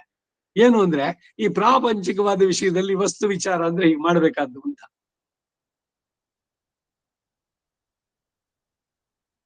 ಅಸ್ಥಿರತ್ವಾದಿ ದೋಷಗಳು, ಅಲ್ಪ, ಅಸ್ಥಿರ, ಅದರಿಂದ ಶರೀರಕ್ಕೂ ಒಂದು ಹಾನಿನೇನೆ. ಈಗೇನೋ ಬಹಳ ಸಿಹಿಯಾಗಿದೆ, ನಿಮಗೆ ಇಷ್ಟವಾದ್ದು ಅಂತ ಅವಾಗ ಮಾಮಗ್ ರೊಂಬ ಇಷ್ಟ, ಇಂಟ್ರೆಂಟ್ ಪೋಡ ಬಳಕೆ ಹಾಕ್ಬಿಟ್ಟು ಅದರಿಂದ ಏನು ಆಮೇಲೆ ದಿ ಆಫ್ಟರ್ ಎಫೆಕ್ಟ್ಸ್ ಎಲ್ಲ. ಅದಕ್ಕಾಗಿ ಆ ದೋಷಗಳನ್ನ ಗಮನಿಸಿದಾಗ ಕಾಮಕ್ಕೆ, ಬಯಕೆಗೆ ಮೆಡಿಸನ್ ಏನು ಅಂದ್ರೆ ವಸ್ತು ವಿಚಾರ. ಅದು ಏನಾಗಿದೆ, ಅದು ತಿಂದ್ರೆ ಏನಾಗುತ್ತೆ, ದಿ ಆಫ್ಟರ್ ಎಫೆಕ್ಟ್ಸ್, ಅದನ್ನು ಸ್ವಲ್ಪ ಯೋಚನೆ ಮಾಡಿ. ಚೆನ್ನಾಗಿದ್ದದ್ದು ಕೂಡ ಮಿತವಾಗಿರ್ಬೇಕು. ಅದಕ್ಕಿಂತ ಹೆಚ್ಚಿಗೆ ಅಂತ ಅಂದ್ಬಿಟ್ಟು ತಗೊಂಡ್ರೆ ವಿಷವಾಗತ್ತೆ ಶರೀರಕ್ಕೆ. ನಾಲಿಗೆಗೆ ರುಚಿ ಚೆನ್ನಾಗಿದೆ, ಇನ್ನೊಂದು ಪೀಸ್ ತಿನ್ನೋಣ ಅಂತ, ಆದ್ರೆ ಶರೀರಕ್ಕೆ ಅದು ಪಾಯ್ಸನ್. ಬರೀ ನಾಲ್ಗೆ ರುಚಿ ಒಂದ್ ನೋಡ್ತೀರಾ, ಇಲ್ಲ ಶರೀರದ ಯೋಗಕ್ಷೇಮ ನೋಡ್ಕೋಬೇಕ. ಇದು ವಿಚಾರಗಳು. ಅಭ್ಯಾಸ ವೈರಾಗ್ಯಗಳ ಮೂಲಕ ವಿಷಯದ ಸಂಘವನ್ನು ತೊರಿಬೇಕು. ಇದೇನು ಯಾವತ್ತು ಒಂದಿಸಲ್ಲ, ನಿರಂತರವಾದ ಪ್ರಾಕ್ಟೀಸ್ ಇರ್ಬೇಕು. ಅಭ್ಯಾಸ ಏನದು ಕೌಂತೆಯ ವೈರಾಗ್ಯೇಣ ಚ. ವಿರಾಗ ಅಂತಂದ್ರೇನು, ಅದರಲ್ಲಿ ಆಸೆಯನ್ನ ಬಿಡಿ. ಆಸೆ ಹೋಗ್ಬೇಕಾದ್ರೆ ವಸ್ತು ವಿಚಾರ ಮಾಡಿ. ವಿಷಯ ಸಂಘ ಹೋದಾಗ ಪರಿಶುದ್ಧ ಆತ್ಮಾನುಭವಕ್ಕೆ ಅವನು ಅರ್ಹನಾಗ್ತಾನೆ. ಯಾವಾಗ ಇಂದ್ರಿಯಗಳು ಅವುಗಳ ತೃಪ್ತಿ, ಅದರ ಕಡೆಗೆ ನಮ್ಮ ಪ್ರಯತ್ನ ಇದೆಲ್ಲ ಇದೆಯಲ್ಲ, ಅದನ್ನ ಬಿಟ್ರೆ ಬೇರೆ ಇದಕ್ಕೆ ಸಾಧ್ಯವಾಗುತ್ತೆ. ಆ ಹಂತದಲ್ಲಿ ಕೇವಲ ಆತ್ಮಾನುಭವದಲ್ಲಿಯೇ ತುಷ್ಟನಾಗದೆ ತನ್ನ ಶೇಷತ್ವ ಜ್ಞಾನವನ್ನ ಚೆನ್ನಾಗಿ ಪರಿಭಾವಿಸಿ ಭಗವಂತನನ್ನೇ ಪಡೆಯಲು ನಿಶ್ಚಯ ಮಾಡಬೇಕು. ಈಗ ಸಮಾಧಿ ಸ್ಥಿತಿನಲ್ಲೇ ಅವರು ಆತ್ಮ ಅಲೂಫ್ನೆಸ್, ಬೇರೆ ಎಲ್ಲದರಿಂದ ದುಃಖಗಳಿಂದ ಬಿಡುಗಡೆ ಆಗಿದೆ ಅವರಿಗೆ. ಪೂರ ಸುಖ ಸಿಗ್ತು ಅಂದ್ರೆ ಇಲ್ಲ. ಕೇವಲಿಗಳು, ಕೈವಲ್ಯ, ಈ ಪದ ಇದೆಯಲ್ಲ ಕೈವಲ್ಯ, ಯೋಗದ ದಿಶೆಯಲ್ಲಿ ಅಷ್ಟೇನೆ, ಅವ್ರ ಮುಂದಕ್ಕೇನು ಹೇಳಿಲ್ಲ. ಅದಕ್ಕೆ ಯೋಗ ಸೂತ್ರಗಳದ್ದು ಲಿಮಿಟೇಷನ್, ಅದ್ರ ಬೇಡ ಅಂತ ಹೇಳಿಲ್ಲ. ಯೋಗದ್ದು ಬೇಕು, ಇಂದ್ರಿಯ ನಿಗ್ರಹಕ್ಕೆ ಅಷ್ಟಾಂಗ ಯೋಗ ಅದಾಗಬೇಕು. ಯಮ ನಿಯಮ, ಇಂದ್ರಿಯ ನಿಗ್ರಹ, ಏನು ಅಪರಿಗ್ರಹ, ಲೋಭ, ಈ ರಜೋಗುಣ ಇದೆಯಲ್ಲ ಅದ್ ಜಾಸ್ತಿ ಆದ್ರೂ ಲೋಭ, ಎಲ್ಲ ತುಂಬಿಸ್ಕೊಳ್ಳೋಣ ಅಂತ ಅನ್ಸುತ್ತೆ. ನಾನು ಅದನ್ನೆಲ್ಲ ನಂದು, ಯಾರು ನಂದನ್ನು ಮುಟ್ಟಬಾರ್ದು, ಇದೆಲ್ಲ ರಜೋಗುಣ, ಅವುಗಳಿಂದ ಸೇರುವಂತಹದ್ದು. ಏಳನೇದು, ಅಂತಹ ಭಗವಂತನನ್ನು ಪಡೆಯಲು ಅವನನ್ನೇ ಆಶ್ರಯಿಸ್ಬೇಕು, ಅವನಲ್ಲೇ ಶರಣಾಗತಿ ಮಾಡಬೇಕು. ಇಷ್ಟು ವಿಷಯಗಳನ್ನ ಸಂಗ್ರಹವಾಗಿ ಹೇಳ್ತಾ ಇದ್ದಾರೆ. ಇಲ್ಲಿ ತನಕ ನಡೆಸಿದ್ದು ಉಪಾಯ ಸ್ವರೂಪದಲ್ಲಿ ಬರ್ಬೇಕಾದ್ರೆ ಅದಕ್ಕೇನು ಅಂದ್ರೆ ಇಂದ್ರಿಯ ನಿಗ್ರಹ, ಮತ್ತೆ ಆತ್ಮ ಪರಮಾತ್ಮನಿಗೆ ಸೇರಿದ್ದು, ಅದನ್ನ ಅವನಿಗೆ ಒಪ್ಪಿಸಿದಾಗ ಅದು ಪೂರ್ಣವಾಗತ್ತೆ. ಹೀಗೆ ಭಗವಂತನನ್ನು ಆಶ್ರಯಿಸಿದವನು ಭಗವಂತನಲ್ಲಿ ಸರ್ವ ವಿಧ ಶೇಷವೃತ್ತಿಯನ್ನು ಮಾಡ್ತಾನೆ. ಕೇಶವನ್ ಅರಿಭವರ್ ಕೇಶವರ್ ಕಾಳನ್ನಿಯಾವರು ಅಂದ್ರಲ್ಲ, ಯಾಕೆ ಹಾಳಾಗ್ಬೇಕು ಅವನು? ಅವನನ್ನು ತಿಳಿದ್ರಿ ಅಂದ್ರೆ ಇಂಥವನನ್ನು ಆಶ್ರಯಿಸದೆ ಇನ್ಯಾರನ್ನು ಮಾಡಬೇಕು? ಹಾಗೆ ಈಗ ಹನುಮಂತ ಹೇಳ್ದ, ರಾಮನಲ್ದೆ ನಾನು ಇನ್ಯಾರಿಗೆ ದೂತನಾಗ್ಬೇಕು? I am proud to be a Ramaduta. ದೂತೋಹಂ ಕೋಸಲೇಂದ್ರಸ್ಯ ದಾಸೋಹಂ ಕೋಸಲೇಂದ್ರಸ್ಯ ಅಂದೆ. ಇದರಲ್ಲಿ ಸುಂದರಕಾಂಡದಲ್ಲಿ ಒಂದೊಂದು ಇದನ್ನ ಪ್ರಾಸಾದಗಳು ಇದನ್ನೆಲ್ಲ ಹೊಡಿತಾನಲ್ಲ, ಅವಾಗ ಈ ಒಂದು ಸ್ಟೇಟ್ಮೆಂಟ್ ಏನ್ ಗೊತ್ತಾ? ಒಬ್ಬೊಬ್ಬರಾಗಿ ಬಂದ್ರು. ಅಕ್ಷಕುಮಾರ ಬಂದ, ಪ್ರಹಸ್ತನ ಮಕ್ಕಳು, ಇವರೆಲ್ಲ ಒಬ್ಬೊಬ್ಬರನ್ನ ಹೊಡಿಬೇಕಾದ್ರೂ ಹೇಳೋದು ದಾಸೋಹಂ ಕೌಸಲೇಂದ್ರಸ್ಯ. ನನ್ನಂತವ್ರು, ನಾನು ಒಬ್ಬ ಎಕ್ಕಶ್ಚಿತ್ತು ಅವನ ಸೇನೆಯಲ್ಲಿ, ನನಗಿಂತ ಘಟಾನುಘಟಿಗಳಿದ್ದಾರೆ, ಮಹಾರಥರು. ಅಂದ್ರೆ ಇವರಿಗೆ ಆ ಕಾನ್ಫಿಡೆನ್ಸ್ ಕೂಡ ಹೋಗ್ಬೇಕು. ಒಬ್ಬ ಬರೀ ಅಂತ್ಯಜನಾಗಿರುವಂತವನು, ತುಂಬಾ ಕೀಳು ಇದ್ರಲ್ಲಿ ಇರುವಂತವನು, ಲೋಯೆಸ್ಟ್ ಕ್ಯಾಟಗರಿ, ಅವನಿಗೇನೆ ಇಷ್ಟೆಲ್ಲ ಪರಾಕ್ರಮ ಇದ್ರೆ ಇನ್ನು ನಿಜವಾದ ಮಹಾರಥರು ಏನಾದ್ರು ಬಂದ್ರೆ ನಾವು ಉಳಿಯೋದಕ್ಕಾಗತ್ತಾ ಅನ್ನೋದಾಗ್ಬೇಕು ಶತ್ರುಗಳಿಗೆ. ಅದಕ್ಕಾಗಿ ತನ್ನನ್ನ ಅಲ್ಲಿ ಹೇಳ್ಕೊಳ್ಳುವಂತಹದ್ದು ನಾನು ಅಂತ. ಹಾಗೆ ಕೇಶವನ್ನ ನಾರಿಬವರು ಕೇಶವರ್ಕೆ ಸಹಜವಾಗಿಯೇ ತಾವು ಅವನ ಕೈಂಕರ್ಯವನ್ನ ಸ್ವೀಕಾರ ಮಾಡ್ತಾರೆ.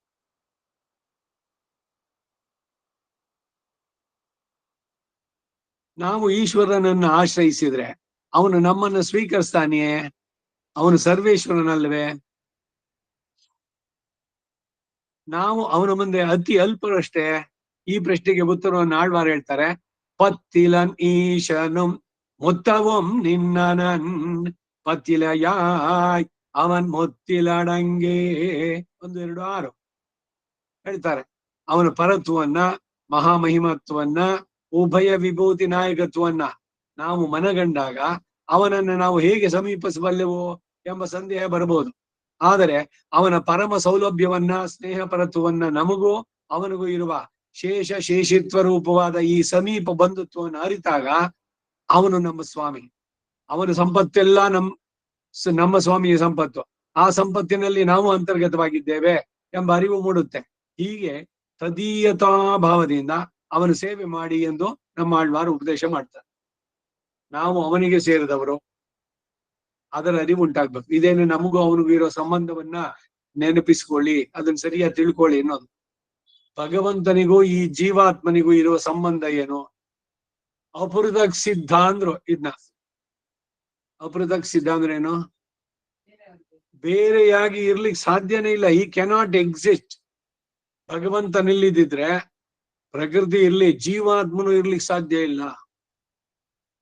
ಸೊ ಪರಮಾತ್ಮ ಇಲ್ದಿದ್ರೆ ಜೀವಾತ್ಮ ಇಲ್ಲ. ಇದು ಅಪೃಥಕ್ ಸಿದ್ಧವಾದಂತ ಸಂಬಂಧ. ಆ ಸಂಬಂಧ ನಮಗ್ ಗೊತ್ತಿರ್ಲಿಲ್ಲ. ಯಾಕೆಂದ್ರೆ ಭಗವಂತನ ಬಗ್ಗೆ ಗೊತ್ತೇನು? ಶರೀರವೇ ನಾನು ಅನ್ನೋದ್ರಲ್ಲೇ ಇದ್ವಿ ನಾವು. ಶರೀರದ ಪೋಷಣೆ, ಶರೀರದ ಕಂಫರ್ಟ್ಸು, ಅದಕ್ಕೇನು ಬೇಕೋ ಎಲ್ಲ ಆ ಕಡೆಗೇನೆ ಪ್ರಯತ್ನಗಳೆಲ್ಲ. ಹೀಗೆ ಇಂದ್ರಿಯಗಳ ತೃಪ್ತಿ ಜೀವನದ ಗುರಿ. Fulfil the desires, sensory pleasures. ಅಷ್ಟಕ್ಕೇನೆ ಇದಾಗಿದೆ, ಮೇಲಕ್ಕೆ ಬಂದ್ರೆ ಸಾಧ್ಯವಾಗುತ್ತೆ ಅನ್ನೋ ಕೇಳ್ತಾರೆ. ಹೀಗೆ ತದೀಯತಾ ಭಾವದಿಂದ ಅವನನ್ನು ಸೇವೆ ಮಾಡಿ ಅಂತ ನಮ್ಮ ಆಳ್ವಾರ್ ಉಪದೇಶ ಮಾಡುದು. ಹೀಗೆ ಭಗವಂತನಲ್ಲಿ ಶರಣಾಗತಿ ಮಾಡಿದವನು ತಸ್ಯ ತಾವದೇವ ಚಿರಂ ಯಾವನ್ ನ ವಿಮೋಕ್ಷೇ, ಉಪನಿಷತ್ತಿನಲ್ಲಿ ಹೇಳಿದ ಮಾತಿದು. ಎಂದು ಉಪನಿಷತ್ ಹೇಳಿದಂತೆ ದೇಹ ಯಾವಾಗ ಹೋಗುತ್ತೆ ಎಂದು ಆ ಭಗವಂತನ ಪ್ರಾಪ್ತಿಗಾಗಿ ಕಾಯ್ತಾ ಇರ್ತಾನೆ. ಯಾರು ಭಗವಂತನನ್ನು ಚೆನ್ನಾಗಿ ತಿಳಿತಾನೆ ಅವನಿಗೆ ಇಲ್ಲಿಯ ಬದುಕು ಅಥವಾ ಇಲ್ಲಿಯ ಸಂಬಂಧಗಳು ಬೇಡ ಅನ್ಸುತ್ತೆ. ಇನಿಪಿರವಿ ಯಾನ್ ವೇಂಡೇನ್, ಈ ಸಂಬಂಧಗಳು ಬೇಡ, ಎಲ್ಲವನ್ನ ಕಳ್ಕೊಳ್ಳೋಣ ಅನ್ನತ್ತೆ ಹೊರತು ಇನ್ನಿಂದಷ್ಟು ಜಾಸ್ತಿ ಮಾಡ್ಕೊಳ್ಳೋಣ ಅಂತ ಬರೋಲ್ಲ. ಅಂದ್ರೆ ದೇಹದ ಅವಸಾನದಲ್ಲಿ ಆ ಪರಮ ಫಲದ ಪ್ರಾಪ್ತಿ ಅವನಿಗೆ ಉಂಟಾಗತ್ತೆ. ಆ ಅಂಶ ಈ ಕೆಳಗಿನ ಪಾಶುರದಲ್ಲಿ ಇದೆ. ಒಡುಂಗ ಅವನ್ ಕಣ್ ಒಡುಂಗಲು ಮೆಲ್ಲ ವಿಡುಂ ಪಿನ್ನು ಆ ಕೈ ವಿಡುಂ ಪೊಳುದೆಣ್ಣೆ. ಆ ಕೈ ಅಂತಂದ್ರು ಅಷ್ಟೇ ಶರೀರ. ಭಗವಂತನನ್ನು ಪಡೆಯಲು ಭಕ್ತಿ ಮತ್ತು ಪ್ರಪತ್ತಿಗಳು ಎಂಬ 2 ಮಾರ್ಗಗಳಿವೆ. ಇವೆರಡರಲ್ಲಿ ಯಾವ್ದಾದ್ರು ಒಂದನ್ನು ಆರಿಸ್ಕೊಂಡು ಅದರಿಂದ ಸಿದ್ಧಿಯನ್ನು ಪಡೆಯಬಹುದು. ತನ್ನನ್ನು ಪಡೆಯುವ ವಿಧಾನವನ್ನ ಭಗವಂತ ತಾನೇ ಭಗವದ್ಗೀತೆಯಲ್ಲಿ ತೋರಿಸ್ಕೊಟ್ಟಿದ್ದಾನೆ.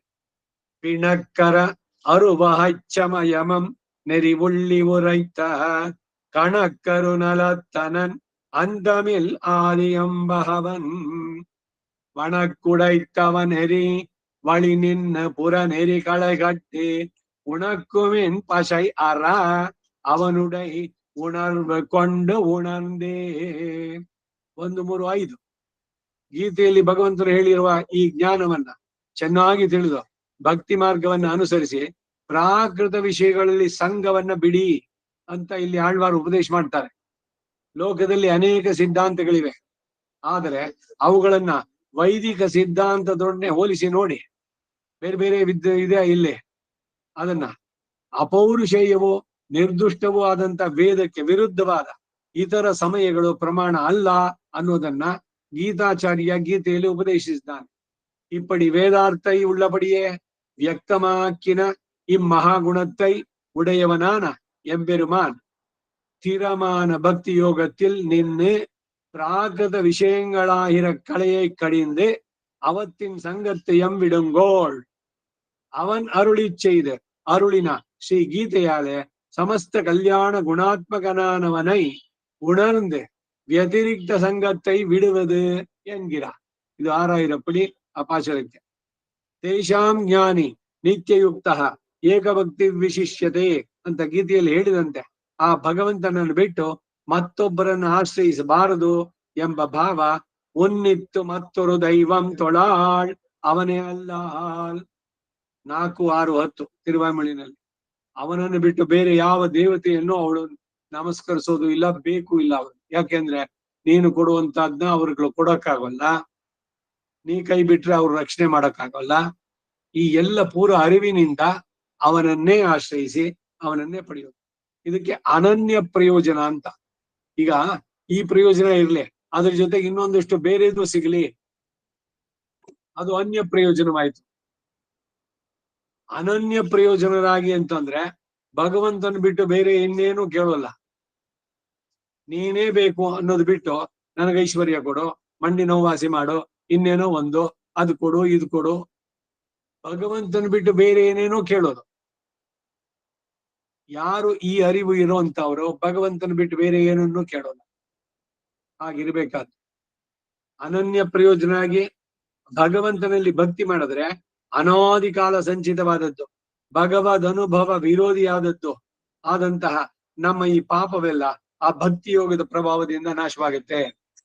ನಾಮ ಸಂಕೀರ್ತನೆ ಭಗವಂತನ ಭಕ್ತಿ ಮಾಡೋದ್ರಿಂದ ಏನು ಅಂದ್ರೆ ಖಂಡಿತ ಇದಕ್ಕೆ ಫಲ ಇದೆ.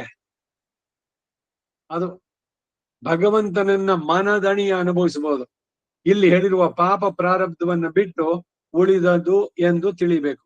நாளும் நின்னடு நம் பழமை அங்கொடுவினை உடனே மாடும் ஓர் குறைவு இல்லை மனநகம் மலம் அறக்கழுவி நாளும் நம் திருவுடை அடிகள் தம் நலங்கடல் வணங்கி மாளுமோர் இடத்திலும் ವಣಕ್ಕೊಡು ಮಾಳ್ಪದು ಬಲಮೇ.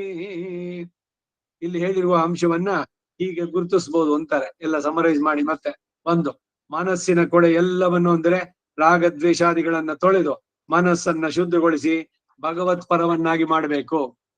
ಮುಸುರೆ ತೊಳೆಯಬೇಕು, ಮನಸ್ಸಿನ ಮುಸುರೆ ತೊಳೆಯಬೇಕು ಅಂದ್ರಲ್ಲ ಅಪಾಸುರ, ಅದನ್ನೇ ಆ ಗೀತನಲ್ಲಿ ಹೇಳಿದ ಸಂದೇಶನೇ. ಎರಡನೇದು ಅನನ್ಯ ಪ್ರಯೋಜನರಾಗಿ ಭಗವಂತನನ್ನೇ ಪಡೆಯುವ ಗುರಿಯನ್ನು ಹೊಂದಬೇಕು. ನಮಗೆ ಭಗವಂತನೇ ಬೇಕೇ ಹೊರತು ಭಗವಂತನ್ ಬಿಟ್ಟು ಬೇರೆ ಅಲ್ಲ, ಬೇರೆ ಯಾವುದು ಬೇಡ, ನೀನ್ ಇನ್ನೇನು ಕೊಡೋದು ಬೇಡ, ನಿನ್ನನ್ನೇ ನಾನು ಪಡಿಬೇಕು. ಮೂರನೇದು ಭಗವಂತನಲ್ಲಿ ನಿತ್ಯಯುಕ್ತರಾಗಿ ಅವನ ಪಾದಗಳನ್ನು ಸೇವಿಸಬೇಕು. ಸದಾ ಅವನಿಗೆ ನಿತ್ಯ ಕೈಂಕರ್ಯ ಪ್ರಾಪ್ತಿ ಅಪೇಕ್ಷೆಯ ಪುನಕ್ಕೆ ನಾಮಾಳ್ ಚೈವೋ. ಯಾಕೆ ಆಳಾಗಿ ಯಾಕಿರ್ಬೇಕು? ಅವನಿಗೆ ಪ್ರೀತಿಯಾಗಿ ಇವಾಗ ಅವಳು ಗೋದಾದೇವಿ ಅವಳು ಪತ್ನಿ ಆದ್ಲು, ಹಾಗೆ ನಾವು ಪತ್ನಿ ಆಗಿಯೋ ಅತಿ ಮಧುರ ಭಾವ, ಅದರಿಂದ ನಿನ್ನ ಪತ್ನಿ ಆಗೋ ಇಲ್ಲ ನಿನ್ನ ಮಗನಾಗಿಯೋ ಇಲ್ಲ ಏನೇನು ಭೋಗಗಳು ನಾನು ನಿನ್ ಕೊಡ್ತೀಯೋ ಅದನ್ನೆಲ್ಲ ಅನುಭವಿಸ್ತಾ ಹಾಗೆ ಇದ್ಕೊಂಡು ನಿನ್ಗೆ ಆಳಾಗಿ ಯಾಕಿರ್ಬೇಕು ನಾನು ಅಂತಂದ್ರೆ ಅದ್ರಲ್ಲಿ ಎಷ್ಟು ವಿಶೇಷವಾದಿದ್ದಿದೆ ಗೊತ್ತಾ? ನಾನು ಇರೋದು ಈ ಆತ್ಮ ಅವನಿಗೆ ಸೇರಿದ್ದು. ಅದು ಆದಾಗ ಈ ಆತ್ಮ ಇರೋದು ಅವನ ಕೈಂಕರ್ಯಕ್ಕೆ, ನನಗ್ ಸಪರೇಟ್ ಆಗಿ ಸುಖ ಅನ್ನೋದಿಲ್ಲ. ಈಗ ಶರೀರಕ್ಕೆ ನಿಮಗೆ ಆತ್ಮಕ್ ಬೇರೆ ನಿಮ್ಮ ಶರೀರಕ್ಕೆ ಬೇರೆ ಸುಖಗಳು ಬೇರೆ ಬೇರೆ ಇದೆಯೋ? ಈ ಶರೀರಕ್ಕೆ ಕಂಫರ್ಟ್ ಸಿಕ್ಕಿದ್ರೆ ಆಹಾ ரொம்ப ಕಂಫರ್ಟಬಲ್ ಆಯ್ಕನ ಫ್ಯಾನ್ ಕುಳಿತಿಯಾ ಇರ್ಕರ್ನ, ಈ ಅನುಭವ ಯಾರಿಗೆ? ಶರೀರದಿಂದ ಆತ್ಮನಿಗೆ. ಸೊ ಆತ್ಮದ ಇದಕ್ ಬರ್ಬೇಕಾದ್ರೆ ಸೊ ಶರೀರಕ್ಕೆ ಬೇರೆ ಅಂತಿದ್ಯೋ, ಆತ್ಮನಿಗೆ ಬೇಡ ಈ ಸುಖ, ಶರೀರಕ್ಕೆ ಮಾತ್ರ ಬೇಕು. ಈ ರೀತಿ ಇರೋದಕ್ಕೆ ಸಾಧ್ಯನೋ? ಇದೇನೆ ಗಮನಿಸ್ಬೇಕಾದದ್ದು. ಈ ಬಗೆಯ ಅನನ್ಯವಾದ ಭಕ್ತಿಯ ಪ್ರಭಾವದ ಕಾರಣ ಭಗವಂತನ ಅನುಭವಕ್ಕೆ ವಿರೋಧಿಯಾಗಿರುವ ಪಾಪಗಳೆಲ್ಲ ನಾಶವಾಗುತ್ತೆ. ಅಂದ್ರೆ ಈ ದೇಹಾತ್ಮ ಭ್ರಮೆ ಅನ್ನೋದು ಎಷ್ಟೋ ಕೋಟಿ ಲೆಕ್ಕವೇ ಇಲ್ಲ, ಅನಾದಿಯಾಗಿರುವಂತ ಕರ್ಮದ ವಾಸನೆ. ಅದರಿಂದ ಶರೀರವೇ ನಾನು ನಾನು ಅನ್ನೋದೇ ಕಂಟಿನ್ಯೂಸ್ ಆಗಿದ್ದು. ಇವೆಲ್ಲ ಕೇಳಿದಾಗ ಒಂಚೂರು ಇದು ಪ್ರಧಾನವಾಗ್ತಾ ಆಗ್ತಾ ಬರ್ಬೇಕು. ಈ ಶರೀರ ಬೇರೆ, ನಾನು ಬೇರೆ. ಇದೇನೆ ಜಪದಲ್ಲಿ ಈಗ ಏನ್ ಹೇಳ್ತೀರಿ? ಅಷ್ಟಾಕ್ಷರಿನಲ್ಲಿ ಅಷ್ಟಾಕ್ಷರಿ ಜಪ ಮಾಡಿದ್ರೆ ಅಹಂ ನಾರಾಯಣಾಯ ಭವೇಯಂ ನ ಮಮಸ್ಯಾಂ, ನಾನು ನನಗಲ್ಲ, ನಾನ್ ನಾರಾಯಣನಿಗೆ ಸೇರಿದವನು, ನಾನು ನನ್ನವನಲ್ಲ, ನಾನೇ ನನ್ನವನಲ್ಲ ಅಂದ್ಮೇಲೆ ನೆಕ್ಸ್ಟ್ ನಂದು ಅನ್ನೋದು ಏನಿಲ್ಲ. ಇದು ಬರ್ಬೇಕು. ಅದಕ್ಕಾಗಿ ಐದನೇದು ಸಾಧಕನು ಭಗವಂತನನ್ನ ಅನುಭವಿಸಬೇಕು ಎಂಬ ಅಭಿಮತ ಪೂರ್ಣವಾಗುತ್ತೆ. ಅದರಲ್ಲಿ ಯಾವ ಕೊರೆಯೂ ಇರೋಲ್ಲ. ನಿನ್ನನ್ನೇ ನಾನು ಪಡೆಯಬೇಕು, ನಿನಗೇ ಕೈಂಕರ್ಯ ಮಾಡಬೇಕು, ಅದರಲ್ಲೇ ಸಂತೋಷವನ್ನು ಕಾಣಬೇಕು. ಅದಕ್ಕಾಗಿ ಮುನಕ್ಕೆ ನಾಮಾಳ್ ಚೈವ, ನಿನಗೆ ಕೈಂಕರ್ಯ ಮಾಡೋದ್ರಲ್ಲೇನೆ ನನಗ ಆನಂದ. ಈಗ ಲಕ್ಷ್ಮಣ ಹೋಗಿ ರಾಮನಿಗೆ ಏನಾದ್ರು ಸೇವೆ ಮಾಡೋದಲ್ಲ, ಅವ್ನು ಇನ್ನೇನಾದ್ರು ಎಕ್ಸ್ಪೆಕ್ಟ್ ಮಾಡಿದ್ದುಂಟ? ಹೋಗ್ಲಿ ಮೋಕ್ಷ ಸಿಗ್ಲಿ ಅಂತಾನ? ಎಲ್ಲರೂ ಒಂದ್ ಕಡೆ ಅವನೇನ್ ಹೇಳ್ತಾನೆ? ಅಹಂ ಸರ್ವಂ ಕರಿಷ್ಯಾಮಿ. ಮೂರು ಅವಸ್ಥೆನಲ್ಲೂ ಜಾಗ್ರತ್ ಸ್ವಪ್ನ ಸುಷುಪ್ತಯೇ, ಪ್ರತಿಯೊಂದ್ರಲ್ಲೂ ಕೂಡ ನಾನು ಭಗವಂತನಿಗೆ ಕಿಂಕರ. ನನಗ್ ಸಪರೇಟ್ ಆಗಿ ಅದರಿಂದ ಇನ್ನೇನಾರು ಫಲ ಬೇಕೋ ಇಲ್ಲ ಮೋಕ್ಷ ಸಿಗ್ಬೇಕು ಏನಾರು ಒಂದಿದ್ಯಾ? ಅದು ನಾನಿರೋದೇ ಅವನ ಸೇವೆಗಾಗಿ ಅಷ್ಟೇ. ಮಾಡದೇ ಇದ್ರೆ ಅದು ಪಟ್ಟಿನಿ ನಾಳೆ ಅಂತ ಅವ್ರು ಹೇಳ್ದಂಗೆ. ಅವನು ಕೈಂಕರ್ಯ ಮಾಡದೇ ಇದ್ರೆ ಈಸ್ ಎ ಡಿಫಾಲ್ಟರ್. ಕೈಂಕರ್ಯ ಮಾಡಿದ್ರೆ ಇಟ್ಸ್ ನಾರ್ಮಲ್. ಇವಾಗ ಪ್ರತಿದಿನ ರುಚಿಯಾಗಿ ಮಾಡಿ ಬರ್ತಾರೆ, ಅನ್ನನೋ ಸಾರೋ ಎಲ್ಲದನ್ನು ಸಹಜ, ನ್ಯಾಚುರಲ್. ಏನ್ ನಿಮ್ಗೆ ಅನ್ಸೋಲ್ಲ, ಊಟ ಮಾಡಿದ್ರಿ ಎದ್ ಬಂದ್ರಿ ಆಯ್ತು. ಯಾವತ್ತೋ ಒಂದ್ ದಿವಸ ಒಂಚೂರು ಖಾರ ಕಡಿಮೆನೋ ಇಲ್ಲ ಉಪ್ಪು ಕಡಿಮೆನೋ ಆಯ್ತು, ಅವತ್ತೇನಾಗುತ್ತೆ? ಅವಾಗೇನೋ ಸಡನ್ ಆಗಿ ಕೇಳೋದೇನೋ, ದಿವ್ಸಾನು ಮಾಡಿ ಆಗ್ತಾ ಇದ್ದಾಗ ಏನಿಲ್ಲ, ಏನೋ ಒಂದ್ ದಿವ್ಸ ಒಂಚೂರು ಕಡಿಮೆ ಆಯ್ತು ಅಂತಂದ್ರೆ ದಿವ್ಸಾನು ಕಡಿಮೆ ಮಾಡೋದು, ಸರಿಯಾಗಿ ಮಾಡೋದು it is A normal thing. ಯಾವಾಗ ಅದು ನಾರ್ಮಲ್ ಆಗುತ್ತೆ ಅವಾಗ ತಾನೇ ಕಾಮೆಂಟು. ಆದ್ರೆ ನಾರ್ಮಲ್ ಇದ್ದಾಗ ಥ್ಯಾಂಕ್ ಮಾಡಬಾರ್ದು ಅಂತಿಲ್ಲ. ಚೆನ್ನಾಗಿತ್ತು ಒಂದ್ ಮಾತು ಹೇಳೋದು, ಮಾಡಿದವ್ರಿಗೆ ಸಂತೋಷ ಆಗುತ್ತೋ ಇಲ್ವಾ? ನಮಗಾಗಿ ಅಂತ ಮಾಡಿದಾಗ ಚೆನ್ನಾಗಿತ್ತು, ಕಲಿಬೇಕು ನಾವು. ಇದೇನೆ ಅವರಿಂದ ಮಾತೆತ್ತರದ ಥ್ಯಾಂಕ್ಸು ಎಲ್ಲದಕ್ಕೂ. ಪತ್ನಿಗೆ ಥ್ಯಾಂಕ್ಸು. ಅದು ಏನು ಅಂದ್ರೆ ಅದು ಯಾಕೆ ಅದು ಬೇಕು ಅಂತಂದ್ರೆ ಎಲ್ಲದಕ್ಕೆ ಭಗವಂತನಿಗೆ ಥ್ಯಾಂಕ್ಸ್ ಹೇಳೋದ್ ಕುಂತ್ಕೊಳ್ಳಿ. ಈ ಎಲ್ಲ ಹೊರಗಡೆ ಇದೆಲ್ಲ ಹೇಳ್ತಾ ಬಂದು ಥ್ಯಾಂಕ್ ಗಾಡ್ ನಾನ್ ಚೆನ್ನಾಗಿಟ್ಟಿದೀಯಾ, ಇವತ್ತು ನಾನು ಸಂತೋಷವಾಗಿದ್ದೀನಿ, ಥ್ಯಾಂಕ್ ಯು, ಭಗವಂತನಿಗೆ ಥ್ಯಾಂಕ್ಸ್ ಹೇಳ್ಬೇಕು.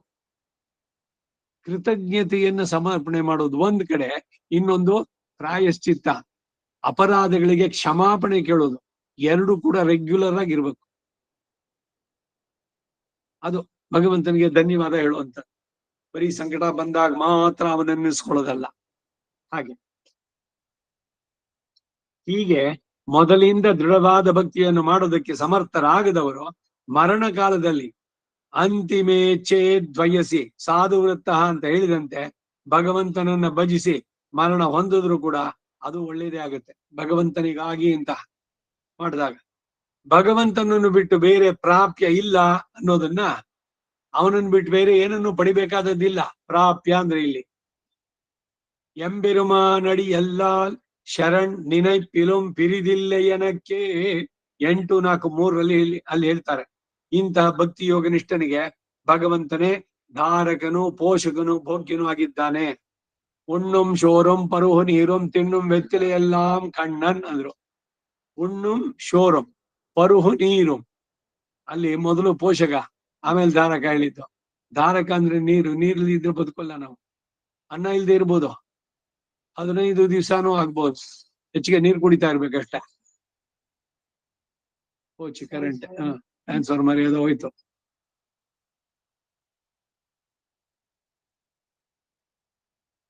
ಭಕ್ತಿಯೋಗ ನಿಷ್ಠನಿಗೆ ಭಗವಂತನೇ ಧಾರಕ, ಪೋಷಕ. ನೋಡಿ ಇಲ್ಲೇ ಬಂತು, ಉಣ್ಣುಂ ಶೋರುಂ ಪರವು ನೀರುಂ ತಿನ್ನುಂ ವೆತ್ತಲೆ ಎಲ್ಲ ಕಣ್ಣನ್ ಎಂಬೆರುಮಾನ್ ಎಣ್ಣೆಣ್ಣೆ ಕಣ್ಗಳ್ ನೀರ್ ಮಲ್ಹಿ 6-7 ಅದರಲ್ಲಿ ಹೇಳಿದ್ರು. ಭಗವಂತನನ್ನು ಬಿಟ್ಟು ಮತ್ತೊಬ್ಬರಿಂದಲೂ ಏನನ್ನು ಅವರು ಬಯಸೋದಿಲ್ಲ. ವ್ಯಾಮೋಹತ ತದಿತರಾಣಿ ತೃಣಾಯ ಮೇನೆ, ರಾಮಾನುಜರು ತೋರಿಸಿದ್ದಾರೆ ದಾರಿಯನ್ನು. ಭಗವಂತನಲ್ಲಿ ಅತ್ಯಂತವಾದ ವ್ಯಾಮೋಹ ನಾವು ಉಳ್ಳವರಾಗಬೇಕು. ಅವನನ್ನು ಬಿಟ್ಟು ಬೇರೆ ಎಲ್ಲ ವಿಚಾರದಲ್ಲಿ ಅನಾಸಕ್ತಿಯಿಂದ ಇರಬೇಕು. ಭಗವದ್ ವ್ಯತಿರಿಕ್ತವಾದದ್ರಲ್ಲಿ ಆಸಕ್ತಿ ಪೂರ್ಣವಾಗಿ ಹೋಗದೆ ಹೊರತು ಭಗವಂತನನ್ನು ಕಾಣೋದು ಶಕ್ಯ ಇಲ್ಲ. ಎರಡಲ್ಲೂ ಇದು ಸ್ವಲ್ಪ ಇರ್ಲಿ, ಒಂದ್ ಸ್ವಲ್ಪ ಲೌಕಿಕನೂ ಇರ್ಲಿ, ಇದು ಮಾಡೋಣ ಅದು ಮಾಡೋಣ ಅಂತಂದ್ರೆ ಆಗೋಲ್ಲ. ಯಾವ್ದಾದ್ರು ಒಂದ್ ಬಿಟ್ರೆ ಸಾಧನೆ ಮಾಡೋದಕ್ಕೆ ಸಾಧ್ಯವಾಗತ್ತೆ. ಆದ್ದರಿಂದ ಇಂದ್ರಿಯ ಜಯವನ್ನ ಸಾಧಿಸಿ ಸಾಧಕನು ಭಗವದ್ ಉಪಾಸನೆಯಲ್ಲಿ ಮುಂದುವರಬೇಕು. ಹೀಗೆ ಭಗವಂತನ ದಯೆಯಿಂದ ಇಂದ್ರಿಯಗಳನ್ನ ಜಯಿಸಿದಾಗ ಆತ್ಮ ಪ್ರಜ್ಞೆ ಪ್ರತಿಷ್ಠಿತವಾಗತ್ತೆ. ಪ್ರತಿಷ್ಠಿತ ಅಂದ್ರೆ ಏನು? ಎಲ್ಲ ಯಾವಾಗಲೂ ಸದಾ ಅರಿವು ಇರುತ್ತೆ. ಆತ್ಮ ಈ ನಮ್ಮಳ್ಳುವರ ತರದಲ್ಲಿ ಅವ್ರು ಸದಾ ಆತ್ಮದ ಸ್ಥಿತಿನಲ್ಲೇ ಇದ್ದು ಭಕ್ತಿ ಯೋಗ ಅನ್ನೋದು ಸಿದ್ಧಿಸುತ್ತೆ. ತನಗೆ ಸರ್ವ ಸ್ವಾಮಿಯಾಗಿರುವಾಗ ಆ ಭಗವಂತನನ್ನ ಏಕಮನಸ್ಕನಾಗಿ ಭಜಿಸಲು ಸಾಧಕ ಶಕ್ತನಾಗ್ತಾನೆ. ಗೀತೆಯಲ್ಲಿ ಕೃಷ್ಣ ಇಂಥ ಭಕ್ತನ ಹೇಳುವಾಗ ಭಜಂತಿ ಅನನ್ಯ ಮನಸ್ಸೋ ಜ್ಞಾತ್ವ ಭೂತಾದಿಂ ಅವ್ಯಯಂ ಸತತಂ ಕೀರ್ತಯಂತೋಮ ಯತಂತಶ್ಚ ದೃಢವ್ರತಾಹ. ಸತತವಾಗಿ ಅವನನ್ನ ಕೀರ್ತನೆ ಮಾಡ್ತಾರೆ. ಈಗ 24 hours ಜಪಾನೋ ಪಾರಾಯಣನೋ ನಿರಂತರವಾಗಿ ಮಾಡುವಂತ. ಇಲ್ಲೇನೋ ಇವ್ರು ಒಂದ್ ಬ್ಯಾಚ್ ಮಾಡಿದ್ರು, ಆಮೇಲೆ ಇನ್ನೊಬ್ರು ಬಂದ್ರು ಅಂತ ಇವರ ನಿತ್ಯ ವಿಧಿಗಳು ಅದು ಇದಕ್ಕೆ ಇದಕ್ಕೂ ಹೋದಾಗ ಇನ್ನೊಬ್ರಲ್ಲಿ ಕಂಟಿನ್ಯೂ ಮಾಡೋದು ಅಂತ, ಅಖಂಡವಾಗಿ ಮಾಡೋದು ಅಂತ. ಖಂಡ ಏನೋ ಒಂದೊಂದು ಬ್ರೇಕ್, ಅದಿಲ್ಲದೆ ಕಂಟಿನ್ಯೂಸ್ ಆಗಿ ತೈಲಧಾರೆಯತ್ತೆ ಕಂಟಿನ್ಯೂಸ್ ಆಗಿರ್ಬೇಕು. ಆ ರೀತಿ ಮಾಡಿದ್ರೆ ಅದು ಸತತಂ ಕೀರ್ತಯಂತೋ ಮಾಂ ಯತಂತಶ್ಚ ದೃಢವ್ರತಾಹ ನಮಸ್ಯಂತಶ್ಚ ಮಾಂ ಭಕ್ತ್ಯ ನಿತ್ಯಯುಕ್ತ ಉಪಾಸತೆ ಅಂತ ವರ್ಣಿಸಿದ್ದಾನೆ. ನಮ್ಮಾಳ್ವಾರವರು ಇಂಥ ಭಕ್ತಿಯ ಪ್ರಕಾರಗಳನ್ನ ತಮ್ಮ ಪಾಶುರಗಳಲ್ಲಿ ಬಹಳ ಹೃದಯಂಗಮವಾಗಿ ನಿರೂಪಿಸಿದ್ದಾರೆ. ಇಂಟ್ರೆಸ್ಟ್ ಈ 6000 ಪಡಿ ಈಡು ಇದರಲ್ಲಿ ಬರಬೇಕು ಅಂತಂದ್ರೆ ಏನಿದೆ ಅದರಲ್ಲಿ ಅನ್ನೋದನ್ನ ಬಹಳ ಸುಂದರವಾಗಿ ಹೇಳ್ತಾ ಬರ್ತಾ ಇಲ್ಲ. ಭಗವಂತನ ದಿವ್ಯ ನಾಮಗಳನ್ನ ಕೇಳಬೇಕು, ಹರಿಕಥಾ ಶ್ರವಣ ಮಾಡೋ, ಭಕ್ತಿ ಯೋಗಕ್ಕೆ ಅಧಿಕಾರಿಗಳು ಮತ್ತು ಅಧಿಕಾರಿಗಳಲ್ಲದವರು ಎಲ್ಲರೂ ಕೂಡ ಭಗವಂತನ ದಿವ್ಯನಾಮ ಸಂಕೀರ್ತನೆಯಿಂದ ಭಗವಂತನನ್ನೇ ಸೇರುವುದು ಅಂತ ಆಳ್ವಾರು ಉಪದೇಶ ಮಾಡ್ತಾರೆ. ಭಗವಂತನ ನಾಮ ಸಂಕೀರ್ತನೆ ಮಾಡಿ ಭಗವಂತನನ್ನ ಸೇವಿಸುವವರ ಪಾಪ ಎಲ್ಲ ನಾಶವಾಗತ್ತೆ. ಯಮ ಭಟರ ಭಯ ಅವರಿಗೆ ಇರುವುದು. ಹರಿಮಮರ ವರಾರ್ಚಿತಾಂಗ್ರಿ ಪದ್ಮಂ ಪ್ರಣಮತಿಯ ಪರಮಾರ್ಥತೋ ಮನುಷ್ಯ ತಮ್ಮ ಅಪಗತ ಸಮಸ್ತ ಕರ್ಮ ಬಂಧಂ. ಉಪಗತ ಅಪಗತ ಎಲ್ಲ ಕರ್ಮ ಬಂಧನದಿಂದ ಬಿಡಿಸಿದ್ದು ಅಂತ ಇದು. ತಮ್ಮ ಅಪಗತ ಸಮಸ್ತ ಕರ್ಮ ಬಂಧ ವ್ರಜ ಪರಿಹೃತ್ಯ ಯಥಾಗ್ನಿ ಮಾಜ್ಯ ಸಿಕ್ತಂ ಅಂತ ಹೇಳಿದಂತೆ ಅವರ ಬಳಿ ಯಮದೂತರ ಬರಲ್ಲ. ನಮನ ಕಿಂಗ್ಯಾದಂ ಇಲ್ಲೈ ಅಂತಾರೆ. ಕಣ್ಣನ್ ಕಳ ನಿನೈ ನಣ್ಣುಂ ಮನಮುಡೆಯೇ ಎಣ್ಣೊಂತಿರು ನಾಹಾಮಂ ತಿಣ್ಣಂ ನಾರಣಮೇ. ಎರಡೆರಡೇ ಲೈನ್ ಒಂದ್ ಪದ್ಯ ಇದು. ಕಣ್ಣಿ ಅಂತ ಇದು ಕರೆಯೋದವ್ರು. ಸಾಮಾನ್ಯವಾಗಿ 4 ಲೈನು, ಚತುಷ್ಪದಿ, 4 ಪಾದಗಳು.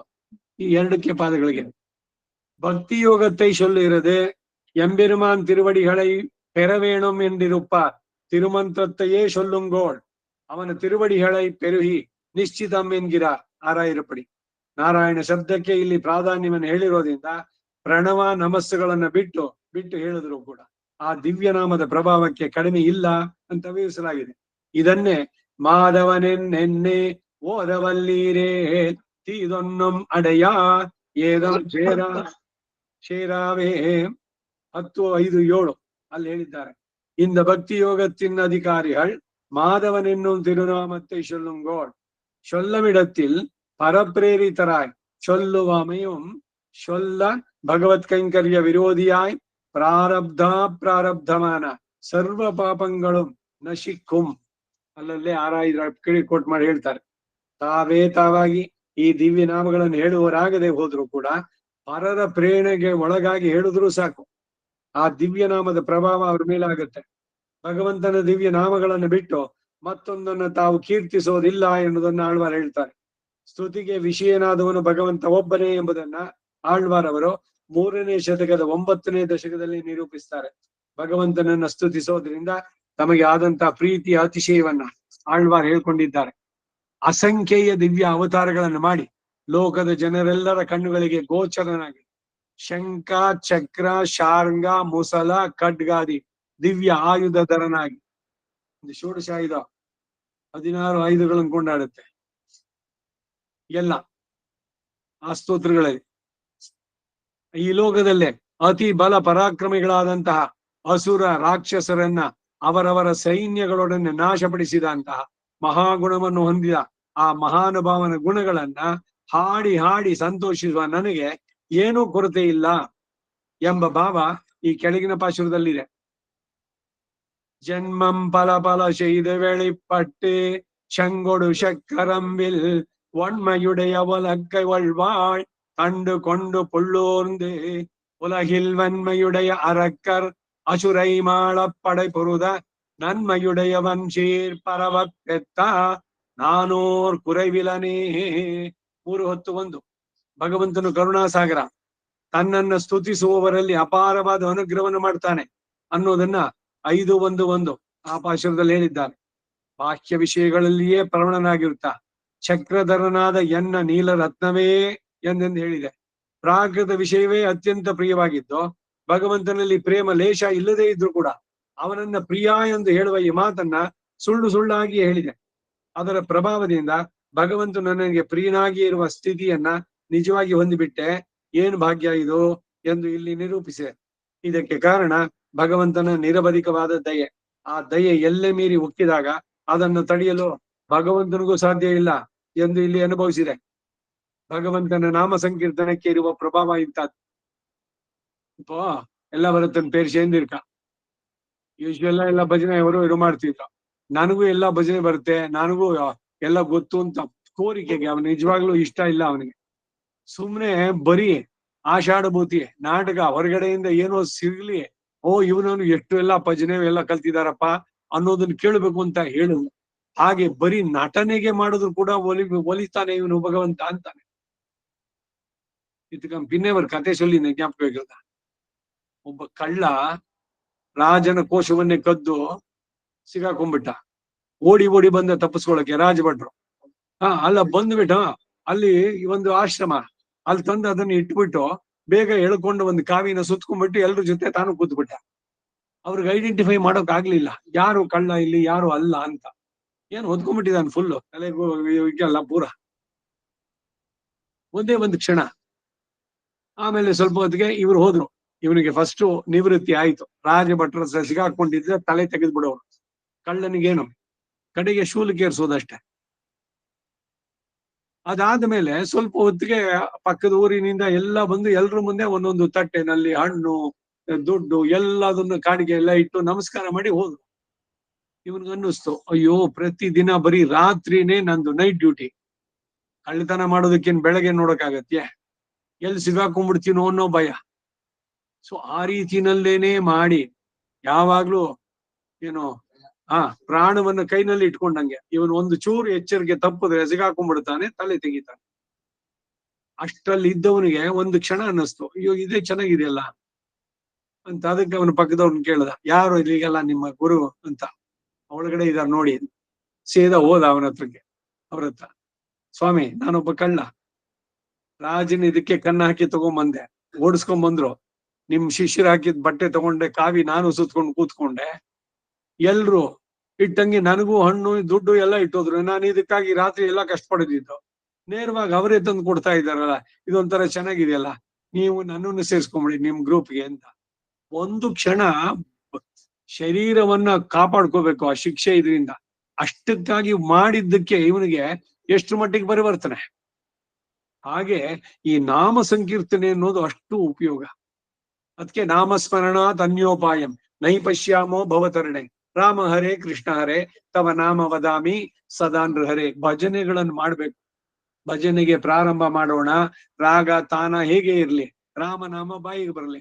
ಅಯ್ಯೋ ನನ್ ವಾಯ್ಸು ಎಲ್ಲಿ ಏನೊಂದು ಬಿಡ್ತಾರೋ, ಬಾಯಿ ಬಿಡೋದಕ್ಕೆ ಯಾವ್ದಕ್ಕೂ ನಾಚ್ಕೊಳ್ಳೋದಾಗತ್ತೆ. ಇವಾಗ ನಾಚ್ಕೋಬೇಕೆ, ಎಲ್ಲವನ್ನ ಮರೆತು ಬಿಡಿ ಭಗವಂತನ ನಾಮ ಸಂಕೀರ್ತನಲ್ಲಿ. ಇದಕ್ಕೇನೆ ಮಧ್ವರಲ್ಲಿ ಒಂದು ವ್ಯಾಸಕೂಟ ಇನ್ನೊಂದು ದಾಸಕೂಟ ಅಂತ ಮಾಡಿ. ದಾಸಕೂಟದವ್ರು ಕಾಲಕ್ಕೆ ಗೆಜ್ಜೆ ಕಟ್ಟಿದ್ರು, ತಂಬೂರಿ ಹಿಡಿದ್ರು, ಏನು ತಾಳ ಹಿಡಿದ್ರು, ಏನು ಕುಣಿದಿದ್ದೆ. ಆ ಇಸ್ಕಾನ್ ಅವ್ರು ಬಂದಾಗ ಅಪ್ಪ ಏನ್ ಕುಣಿತಾರ ಅವರು, ಎಲ್ಲ ಏನು BE ಇದೆಲ್ಲ ಸಾಫ್ಟ್ವೇರ್ ಇಂಜಿನಿಯರ್ಸು, ಒಳ್ಳೆ ಚೆನ್ನಾಗಿ ಶಿಕೆ ಬಿಟ್ಬಿಟ್ಟು ಬೇರೆ ಇದೆಲ್ಲ ತಮಾಷೆ. ಅವ್ರು ಮೊದ್ಲಲ್ಲಿ ಇದ್ದಾಗ ಅವರುಗಳೇ ತಮಾಷೆ ಮಾಡ್ತಾ ಇದ್ದಿದ್ದು, ಅಲ್ಲಿ ಹೋಗಿದ ತಕ್ಷಣ ಎಷ್ಟು ರೀತಿಯ ಮಾರ್ಪಾಡು. ಎದ್ದು ಕುಣಿಯೋದು ಇದೆಲ್ಲ, ಅಬ್ಬಾ ಎಷ್ಟ್ ಜನ ಕುಣಿತಾರೆ ಅಂತ. ನೀವು ಕುಣೀರಿ, ಯಾಕಾಗ್ಬಾರ್ದು, ಮಾಡೋಕ್ಕಾಗಲ್ವೇ? ಅದಕ್ಕೆ ಅಲ್ಲೇ ಹೋಗ್ಬೇಕು ಅಂತೇನಿಲ್ಲ. ಹೀಗೆ ಭಗವಂತನಲ್ಲಿ ಆ ತಲ್ಲೀನತೆ ಇದು ಬಂದಾಗ ನಾಮ ಸಂಕೀರ್ತನೆ ಅದರಲ್ಲಿ ಬರುತ್ತೆ, ಖಂಡಿತ ಇದು ಸಾಧ್ಯವಾಗತ್ತೆ ಅಂತ. ನಾಮೋಚ್ಚಾರಣೆ.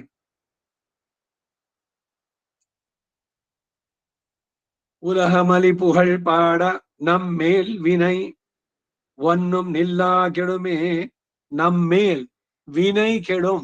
ಮೇಲ್ ವಿನಯ್ ಅಲ್ಲ ಅದು ಪದ, ಗೊತ್ತಾಯ್ತಾ? ಈ ಪದ ಬಿಡಿಸಿಲ್ಲ ಸರಿಯಾಗಿ ಅವರು ಹಾಕ್ಬೇಕಾದ್ರೆ ಪ್ರಿಂಟಿಂಗ್ ನಲ್ಲಿ. ವಿನಯ್, ವಿನಯ್ ಅಂತಂದ್ರೆ ತೀವ್ರವಾದ ಪಾಪಗಳು. ಆ ವಿನಯ್ ಎಲ್ಲ ಕೆಡುಮೆ.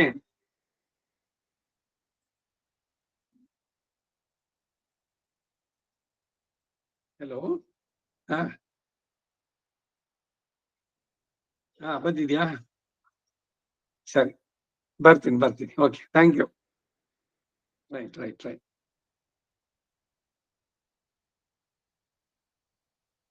ಆದ್ದರಿಂದ ಭಗವಂತನ ನಾಮ ಸಂಕೀರ್ತನೆ ಮಾಡ್ಬೇಕು. ಪಾಪಗಳ ಪರಿಹಾರ.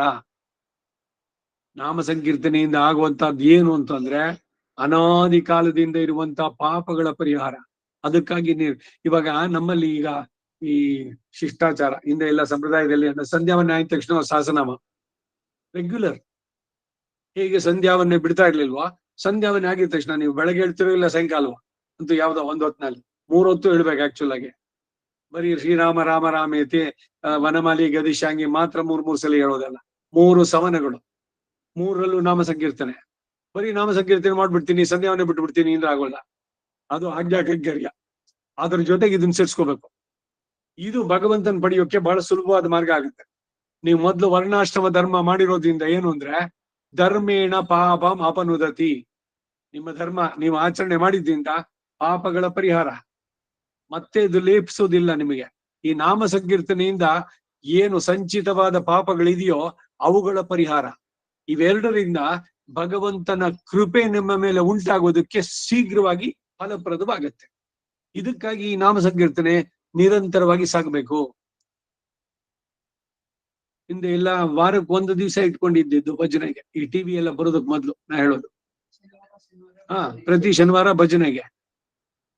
ವರ್ಷದಲ್ಲಿ 1 ತಿಂಗಳು ಪೂರಾ ಆಂಜನೇಯನ ದೇವಸ್ಥಾನದಿಂದ ಹೊರಟು ಬಿಟ್ರೆ ಪೂರ ಊರಲ್ಲಿ ಎಲ್ಲ ಮುಗಿಸಿ ಬರೋಕೆ 6 ಗಂಟೆಗೆ ಶುರು ಮಾಡಿದ್ರೆ 8:30 9ಕ್ಕೆ ಎಲ್ಲ ಒಬ್ಬೊಬ್ಬರು ಮನೆಯವರು ಒಂದೊಂದ್ ದಿವಸ ಪ್ರಸಾದ ಮಾಡ್ಕೊಂಡ್ ಬರೋದು, ಎಲ್ರೂ ಸೇರೋದು. ಏನ್ ಉತ್ಸಾಹ, ಏನ್ ಚೆನ್ನಾಗಿತ್ತದು ಅಂತ. ಈಗ ಭಜನೆ ಮಾಡೋರು ಯಾರು?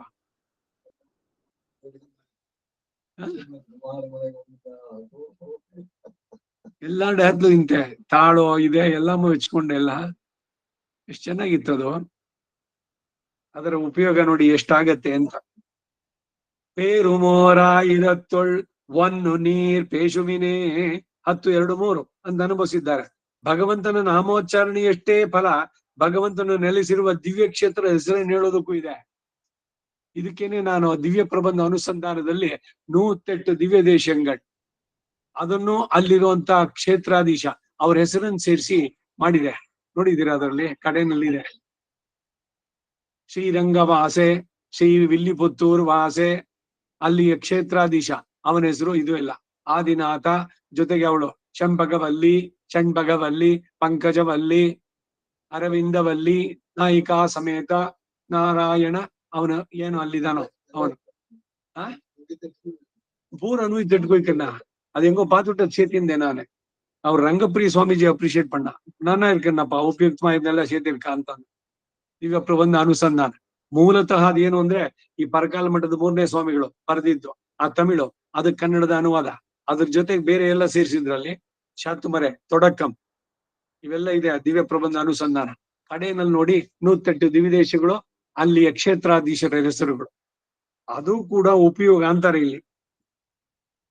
ದಿವ್ಯ ಕ್ಷೇತ್ರ ಹೆಸರನ್ನು ಹೇಳೋದು ಕೂಡ ಒಂದೊಂದೇ ಇದನ್ನ ಹೇಳೋದು. ಈಗ ಏನು ಅಯೋಧ್ಯ, ಮಧುರ, ಮಾಯಾ, ಕಾಶಿ, ಆಂಚಿ, ದ್ವಾರ, ಸಪ್ತ ಇದೆ ಮೋಕ್ಷದಾಗ. ತಿರುಕಡಲ್ ಮಲ್ಲೈ, ತಿರುಮಾಲಿರುಂ ಶೋಲೆ, ತಿರುನಾಂಗೂರ್, ತಿರುನಾವೂರ್, ತಿರುವೆಣ್ಣಾರ್, ತಿರು ಇಂದಳೂರ್, ತಿರು ಆದನೂರ್, ತಿರು ಯವ್ವಳೂರ್ ಎಲ್ಲ ಆ 108 ದಿವ್ಯ ದೇಶತ್ತು ಎಂಬೆರುಮಾನ್ಗಳು ನಿತ್ಯ ಸೂರಿಗಳು ಕೂಡ ಸಾನ್ನಿಧ್ಯಾಂಶ ಇದೆ ಅರುಳವೇಣು ಅಂತ ಹೇಳ್ಬೇಕಾದ್ರೆ ಇಷ್ಟೂನು ಇಲ್ಲ. ಈ ಸವ್ಯಸಾಚಿ ಇದಾರಲ್ಲ ಹಿರೇಮಗಳೂರು ಕಣ್ಣನ್ ತಂದೆ, ಅವ್ರ ಶಿಷ್ಯರು ಒಬ್ರು ಅಲ್ಲಿ ಅಮೆರಿಕಾದಲ್ಲಿ ಒಂದ್ ದೇವಸ್ಥಾನದಲ್ಲಿ ಇದ್ದಾರೆ. ಅವ ತೀರ್ಥ ಹುಡುಗಚ್ಚೆ ಒಂದೊನ್ನೇ ಪುರವ ಆಸೆ ಅಂಚೂರು ನೋವಿತ್ತಟ್ಟು ದಿನಾಗ್ಲೂ ಸೊಲ್ರವ ತೀರ್ಥ ಇದ್ ಮಾಡಿ. ನಾವೇನ್ ಹೇಳ್ತೀವಿ ದೇಶದ ಮಂಗಳ ಶಾಸನ ಇದನ್ನ ಹೇಳ್ತೀವಿ. 108 ದಿವ್ಯ ಕ್ಷೇತ್ರಗಳ ಹೆಸರು ಹೇಳ್ತಾ ಅವ್ರು ತೀರ್ಥ ಶಟಾರಿ ಕೊಡೋದು. ಒಂದೊಂದೇ ಪುರವ ಆಸೆ. ಅವ್ರು ಏನು ಯಾರು ಮಾತಾಡೋದಿಲ್ಲ ಆ ಸಂದರ್ಭದಲ್ಲಿ, ಕಂಟಿನ್ಯೂಸ್ ಹೇಳ್ತಾ ಎಲ್ರಿಗೂ ಕೊಟ್ಬಿಟ್ಟಿದ್ ಮಾಡ್ತಾರೆ. ಒಳ್ಳೆ ಅಭ್ಯಾಸಗಳು ಈ ತರದ್ದು. ಪ್ರತಿದಿನ ಈ 108 ದಿವ್ಯ ಕ್ಷೇತ್ರಗಳು ಅವುಗಳನ್ನ ನೆನ್ಸ್ಕೊಳ್ಳುವಂತಹದ್ದು ತುಂಬಾ ಉಪಯುಕ್ತವಾದ್ದು. ಹೀಗೆ ಭಗವಂತನನ್ನ ನಿರಂತರವಾಗಿ ಸ್ಮರಣೆ ಮಾಡೋದು ಕೂಡ ಈ ಭಕ್ತಿಯ ಒಂದು ಪ್ರಕಾರ. ಇದು ನಾಮ ಸಂಕೀರ್ತನೆಯಲ್ಲಿ ಭಗವಂತನ ಆತ್ಮ ಗುಣಗಳನ್ನ, ರೂಪ ಗುಣಗಳನ್ನು ಕೂಡ ಮನಸ್ಸಿನಲ್ಲಿ ನೆನೆಬೇಕು. ಈಗ ಮೊದಲು ಬಾಯಿನಲ್ಲಿ ಬರ್ಲಿ ಅದೆಲ್ಲ, ಅದ್ರ ಜೊತೆಗೆ ಆಮೇಲೆ ಇವಾಗ ಶ್ರೀರಂಗ ಕ್ಷೇತ್ರ ಬಂದಾಗ ಶ್ರೀರಂಗದ್ದು ನಿಮ್ ಮನಸ್ಸಲ್ಲಿ ಬರ್ಬೇಕು. ಹೋಗ್ಬಿಟ್ಟು ಬಂದಿದ್ದೀವಿ ನಾವು ರೈಲ್ವೆ ಸ್ಟೇಷನ್ ಇಂದ ಇದನ್ನ ಹಿಡ್ದು ಹೋಗಿದ್ದು ಅಲ್ಲಿ ಈ ಕಡೆ ನಿಚುಳಾಪುರಿ, ಉರಿಯೂರು, ಅಲ್ಲಿಂದ 1-2 ಕಿಲೋಮೀಟರ್ ಆ ಕಡೆ ಆ ಗಣಪತಿ ಬೆಟ್ಟದ ಮೇಲೆ. ಅದು ನೆನಪಾಗುತ್ತೆ ಇಲ್ವಾ? ಆ ಗಣೇಶನ್ ಹೋಗಿ ನೋಡೇ ಇಲ್ಲ.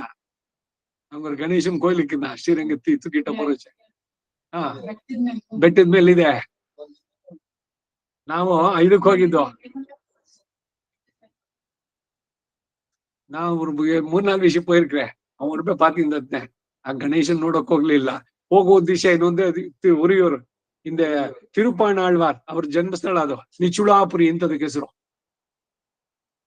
ನಿಚುಳಾಪುರಿ ವಾಸೆ ಅಂತಾರೆ ಅಲ್ಲೇ. ಅದ್ರಲ್ಲಿ ಸಂಸ್ಕೃತದಲ್ಲೂ ಇದೆ, ತಮಿಳಿನಲ್ಲೂ ಇದ್ರ ಹೇಳ್ಬೇಕು. ಪತ್ತರಾವಿಯೈ ನಿತ್ತಿಲ ಭಕ್ತ ವತ್ಸಲ ಪತ್ತರಾವಿ.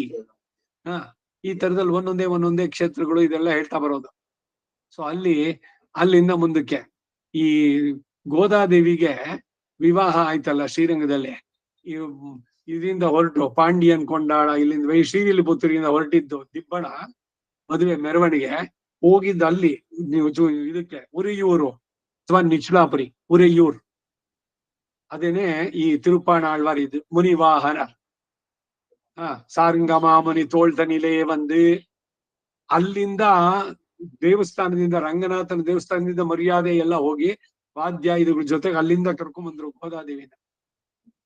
ಅವಳ ವರ್ಣನೆ ಆಂಡಾಳ್ ಕಲ್ಯಾಣ ಇದಕ್ಕೆಲ್ಲ ಬರ್ಬೇಕಾದ್ರೆ.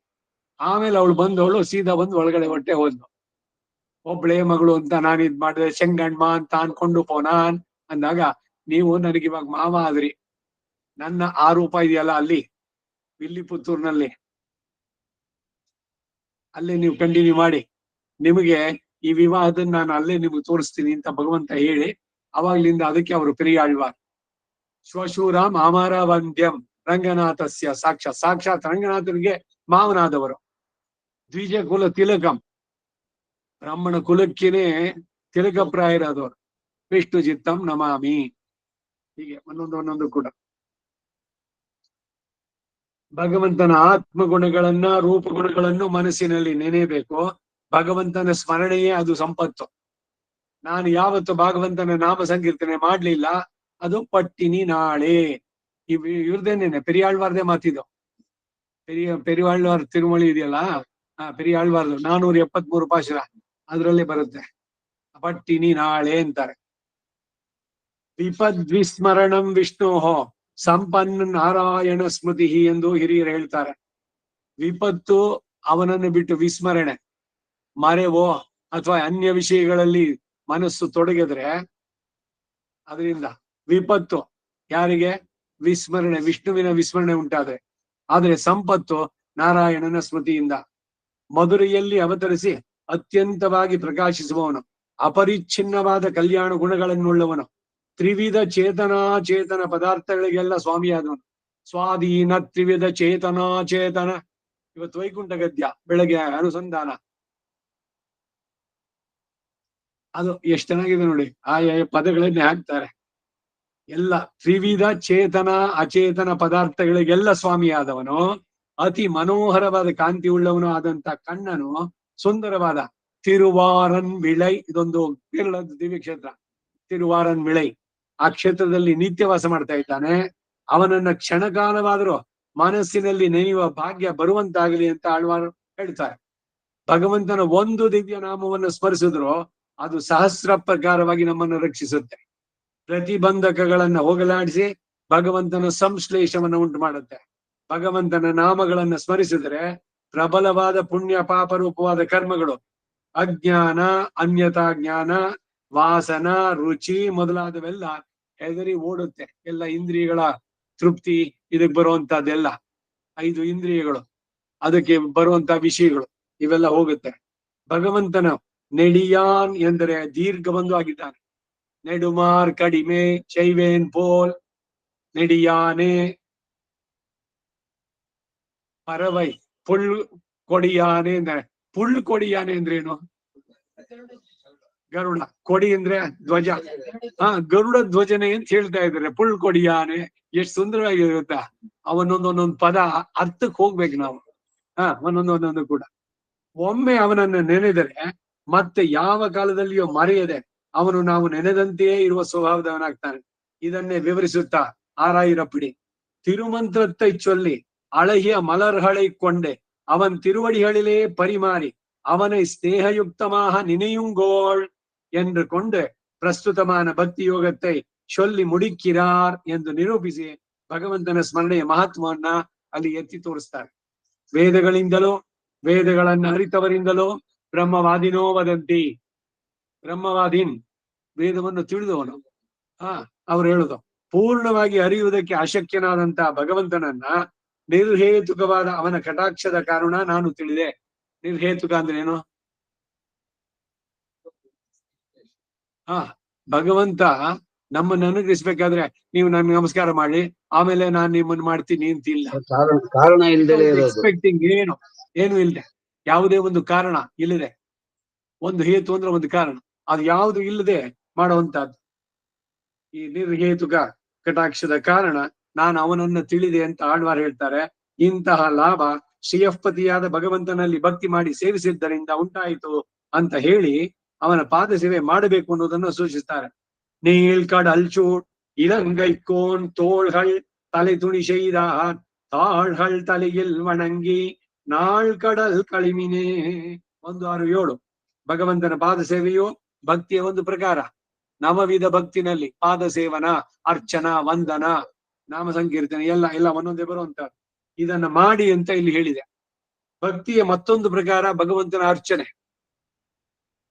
ಇವರಿಗೆ ವರದರಾಜಮಲೆಗೆ ಅದಕ್ಕೇನೆ ಇದು ಏನು ಕಲ್ಲಾರ ಪುಷ್ಪ ಉತ್ಸವ, ಪುಷ್ಪಗಳನ್ನು ಮಾಡಿದ್ರೆ ಸಹಸ್ರವಾಗಿ, ವಿಷ್ಣು ಸಹಸ್ರನಾಮ ಒಂದೇ ಅಲ್ಲ, ಎಲ್ಲ ಸಹಸ್ರನಾಮಗಳು, ಅದರಿಂದ ಅರ್ಚನೆ.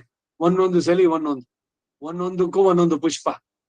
ಈ ಪುಷ್ಪಯಾಗ ಅಂತ ಎಲ್ಲ ಮಾಡ್ತಾರಲ್ಲ ಈ ದೇವಸ್ಥಾನ ಅದು ಇದ್ರಲ್ಲೆಲ್ಲ, ಮಲ್ಲೇಶ್ವರ ಹೂವಿನಲ್ಲಿ ತುಂಬಾ ಮುಚ್ಚಿಬಿಡೋದು, ಎಷ್ಟು ಕುಕ್ಕೆಗಳಲ್ಲಿ ಬರುವಂತದ್ದು, ಇವೆಲ್ಲ ತುಂಬಾ ಫಲಕಾರಿ. ಒಂದೊಂದಕ್ಕೂ ಕೂಡ ನಾಮ ಸಂಕೀರ್ತನೆ.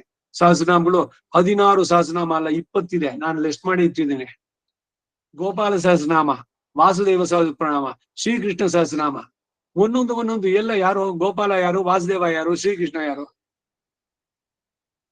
ಅದು ಯಾವ್ದು ಅಂದ್ರೆ, ಒಂದು ಬ್ರಹ್ಮವೈವರ್ತ ಪುರಾಣ, ಇನ್ನೊಂದು ಬ್ರಹ್ಮಾಂಡ ಪುರಾಣ, ಮತ್ತೊಂದು ಪದ್ಮ ಪುರಾಣ, ಇನ್ನೊಂದು ಈ ಉಮೇಶ್ವರರ ಸಂವಾದ, ಅಲ್ಲಿಂದ ಬಂದಿರೋದು. ವರಾಹ ಪುರಾಣ, ವರಾಹ ಸಹಸ್ರನಾಮ, ವಾಮನ ಸಹಸ್ರನಾಮಗಳು, ಮುಕ್ತಿಗಳು ಯಾವುದೋ ಇದಕ್ಕೆ ಬಂದಾಗ ಪುರಾಣಗಳು ಉಲ್ಲೇಖದಲ್ಲಿ. ಸಾಮಾನ್ಯವಾಗಿ ಎಲ್ಲ ಸಂವೇದ ಇವಳು ಪಾರ್ವತಿ ಕೇಳ್ತಾಳೆ, ಏನು ಇದು ಅಂತ, ಇದು ಅತ್ಯಂತ ಗುಹ್ಯೋತ್ತಮವಾದದ್ದು, ನಿನಗೆ ಹೇಳ್ತೀನಿ ಕೇಳಿದ್ಯಲ್ಲ, ಕೇಳು ಅಂತ ಹೇಳಿ ಶ್ರೀರಾಮ ರಾಮ ರಾಮೇತಿ ಇಲ್ಲಿ ಹೇಳಿದ್ನಲ್ಲ, ಆ ರೀತಿನೇ ಸಂವಾದ ಶುರು ಮಾಡಿ ಆಮೇಲೆ ಭಗವಂತನನ್ನ ಕೊಂಡಾಡೋಕ್ ಶುರು ಮಾಡ್ತಾರೆ. ವೆಂಕಟೇಶ ಸಹಸ್ರನಾಮ, ಈಗ ಎಲ್ಲ ರಾಮಾನುಜ ಸಹಸ್ರನಾಮ ಇದೆ, ಸಹಸ್ರನಾಮಾವಳಿ. ಒಂದ್ಸಲಿ ನಾವು ಹೇಳಿದ್ವಿ ಅನ್ಸುತ್ತೆ, ಶ್ಲೋಕ ಪೂರ ಯಾವ್ದು ತೆಲುಗು ಒಂದು ಪುಸ್ತಕ ಇದೆ ನನ್ನಲ್ಲಿ, ಪೂರ ಸಹಸ್ರನಾಮ. ಈ ಬಿಲ್ಡಿಂಗ್ನಲ್ಲಿ ನಾರಾಯಣ ಸ್ವಾಮಿ ಸಹಸ್ರನಾಮದ್ದೆಲ್ಲ ಕಲೆಕ್ಟ್ ಮಾಡಿದ್ದಾರೆ, ಬರೀ ನಾಮಾವಳಿ ಹಾಕಿದ್ದಾರೆ, ನಮಃ ನಮಃ ಅಂತ ಹೇಳುವಂಗೆ. ಇದು ಪೂರ್ಣವಾಗಿ ಶ್ಲೋಕದ ರೂಪದಲ್ಲಿ ಇರುವಂತ. ಈಗ ವಿಷ್ಣು ಸಹಸ್ರನಾಮದಲ್ಲಿ 108 ಶ್ಲೋಕ, ವಿಶ್ವಂ ವಿಷ್ಣು ವಿಷಟ್ಕಾರು ಶುರು ಮಾಡಿ ವನಮಾಲಿ ಗದಿಶಾಂಗೆ 108 ಇದ್ದದು, 107 108ಕ್ಕೆ ಮುಗಿಯುತ್ತದು. ಆ ರೀತಿ ಎಲ್ಲ ಸಹಸ್ರನಾಮಗಳು, ಇವುಗಳನ್ನ ಅವಾಗಲೇ ನರಸಿಂಹ ಸಹಸ್ರನಾಮ, ಇವ್ರು ಗುರುಗಳು ಹೇಳ್ತಾ ಇದ್ರು, ಏನೋ ಕಷ್ಟ ಕ್ಲೇಶ, ಒಂದ್ 48 ದಿವಸ ನರಸಿಂಹ ಸಹಸ್ರನಾಮ ಪಾರಾಯಣ ಮಾಡ್ರಿ, ಎಲ್ಲ ಪರಿಹಾರ ಆಗುತ್ತೆ. ಏನ್ ಮೆಡಿಕೇಶನ್ ಎಲ್ಲ ಇದ್ರಲ್ಲೇ. ಜಾತಕ ಇದರಲ್ಲಿ ಕರ್ಮದ ಪ್ರಕಾರ ಆ ಬೇರೆ ಬೇರೆ ಗ್ರಹಗಳು ಪ್ರತಿಕೂಲರಾಗಿದ್ದಾಗ ಇವುಗಳನ್ನು ಮಾಡಿದಾಗ ಪ್ರೀತನಾದ ಭಗವಂತ ಆಯಾಯ ಗ್ರಹಗಳ ಕೆಟ್ಟ ಪರಿಣಾಮ ಇವನ್ ಚೇತನ ಮೇಲೆ ಆಗೋದು ಬೇಡ ಅಂತ ಡಿಸೈಡ್ ಮಾಡ್ತಾನೆ. ಸಕಲ ಗ್ರಹ ಬಲ ನೀನೆ ಸರಸಿಜಾಕ್ಷ. ಅದರಿಂದ ಇಂಡಿವಿಜುವಲ್ ಗ್ರಹಗಳಿಗೆ ಬೇಕಿಲ್ಲ, ಇದನ್ನ ನಡೆಸುವಂತದ್ದು.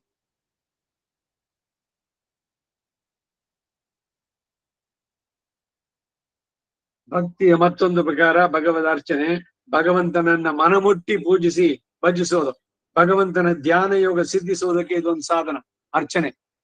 ಅಭ್ಯಾಸೇಪಿ ಅಸಮರ್ಥೋಸ್ತಿ ಮತ್ಕರ್ಮ ಪರಮೋಭವ ಮದರ್ಥಮಪಿ ಕರ್ಮಾಣಿ ಕುರ್ವನ್ ಸಿದ್ಧಿಂ ಅವಾಪ್ಸ್ಯಸಿ ಮನ್ಮನ ಭವ ಮದ್ಭಕ್ತೋ ಮದ್ಯಾಜಿ ಮಾಂ ನಮಸ್ಕುರು ಮಾಮೇ ವೈಶ್ಯಸಿ ಮಾಮೇವ ಯೇಷ್ಯಸಿ ಯುಕ್ತೈವಂ ಆತ್ಮಾನಂ ಮತ್ ಪರಾಯಣ ಎಂದು ಶ್ರೀ ಭಗವಂತನ ಕೃಷ್ಣ ಭಗವಂತನ ಅರ್ಚನೆ, ಪೂಜನೆ, ನಮಸ್ಕಾರ ಮೊದಲಾದವುಗಳನ್ನು ಮಾಡಿ ಧನ್ಯರಾಗಬೇಕು ಅಂತ ಉಪದೇಶಿಸ್ತಾನೆ. ಪರಮ ಪದದಲ್ಲಿ ಸರ್ವೋತ್ಕೃಷ್ಟನಾಗಿರುತ್ತಾ ಸರ್ವಲೋಕಗಳನ್ನ ನೇಮಿಸುವ ಸರ್ವೇಶ್ವರ ತನ್ನ ಪರಮ ಸೌಲಭ್ಯದಿಂದ ಎಲ್ಲರೂ ಆಶ್ರಯಿಸುವುದಕ್ಕೆ ಆಗುವಂತೆ ಅರ್ಚಾವತಾರಿಯಾಗಿ ಅವತರಿಸಿದ್ದಾನೆ. ಪರಾವ್ಯೂಹ ವಿಭವ ಹಾರ್ದ ಅರ್ಚ.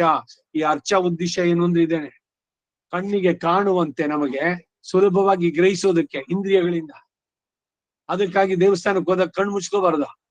ಪೂಜೆ ಮಾಡ್ತಾ ಇರ್ಬೇಕಾದ್ರೆ ಇವರು ಭಕ್ತಿ ಕಣ್ಣು ಮುಚ್ಕೊಂಡ್ಬಿಡ್ತಾರೆ.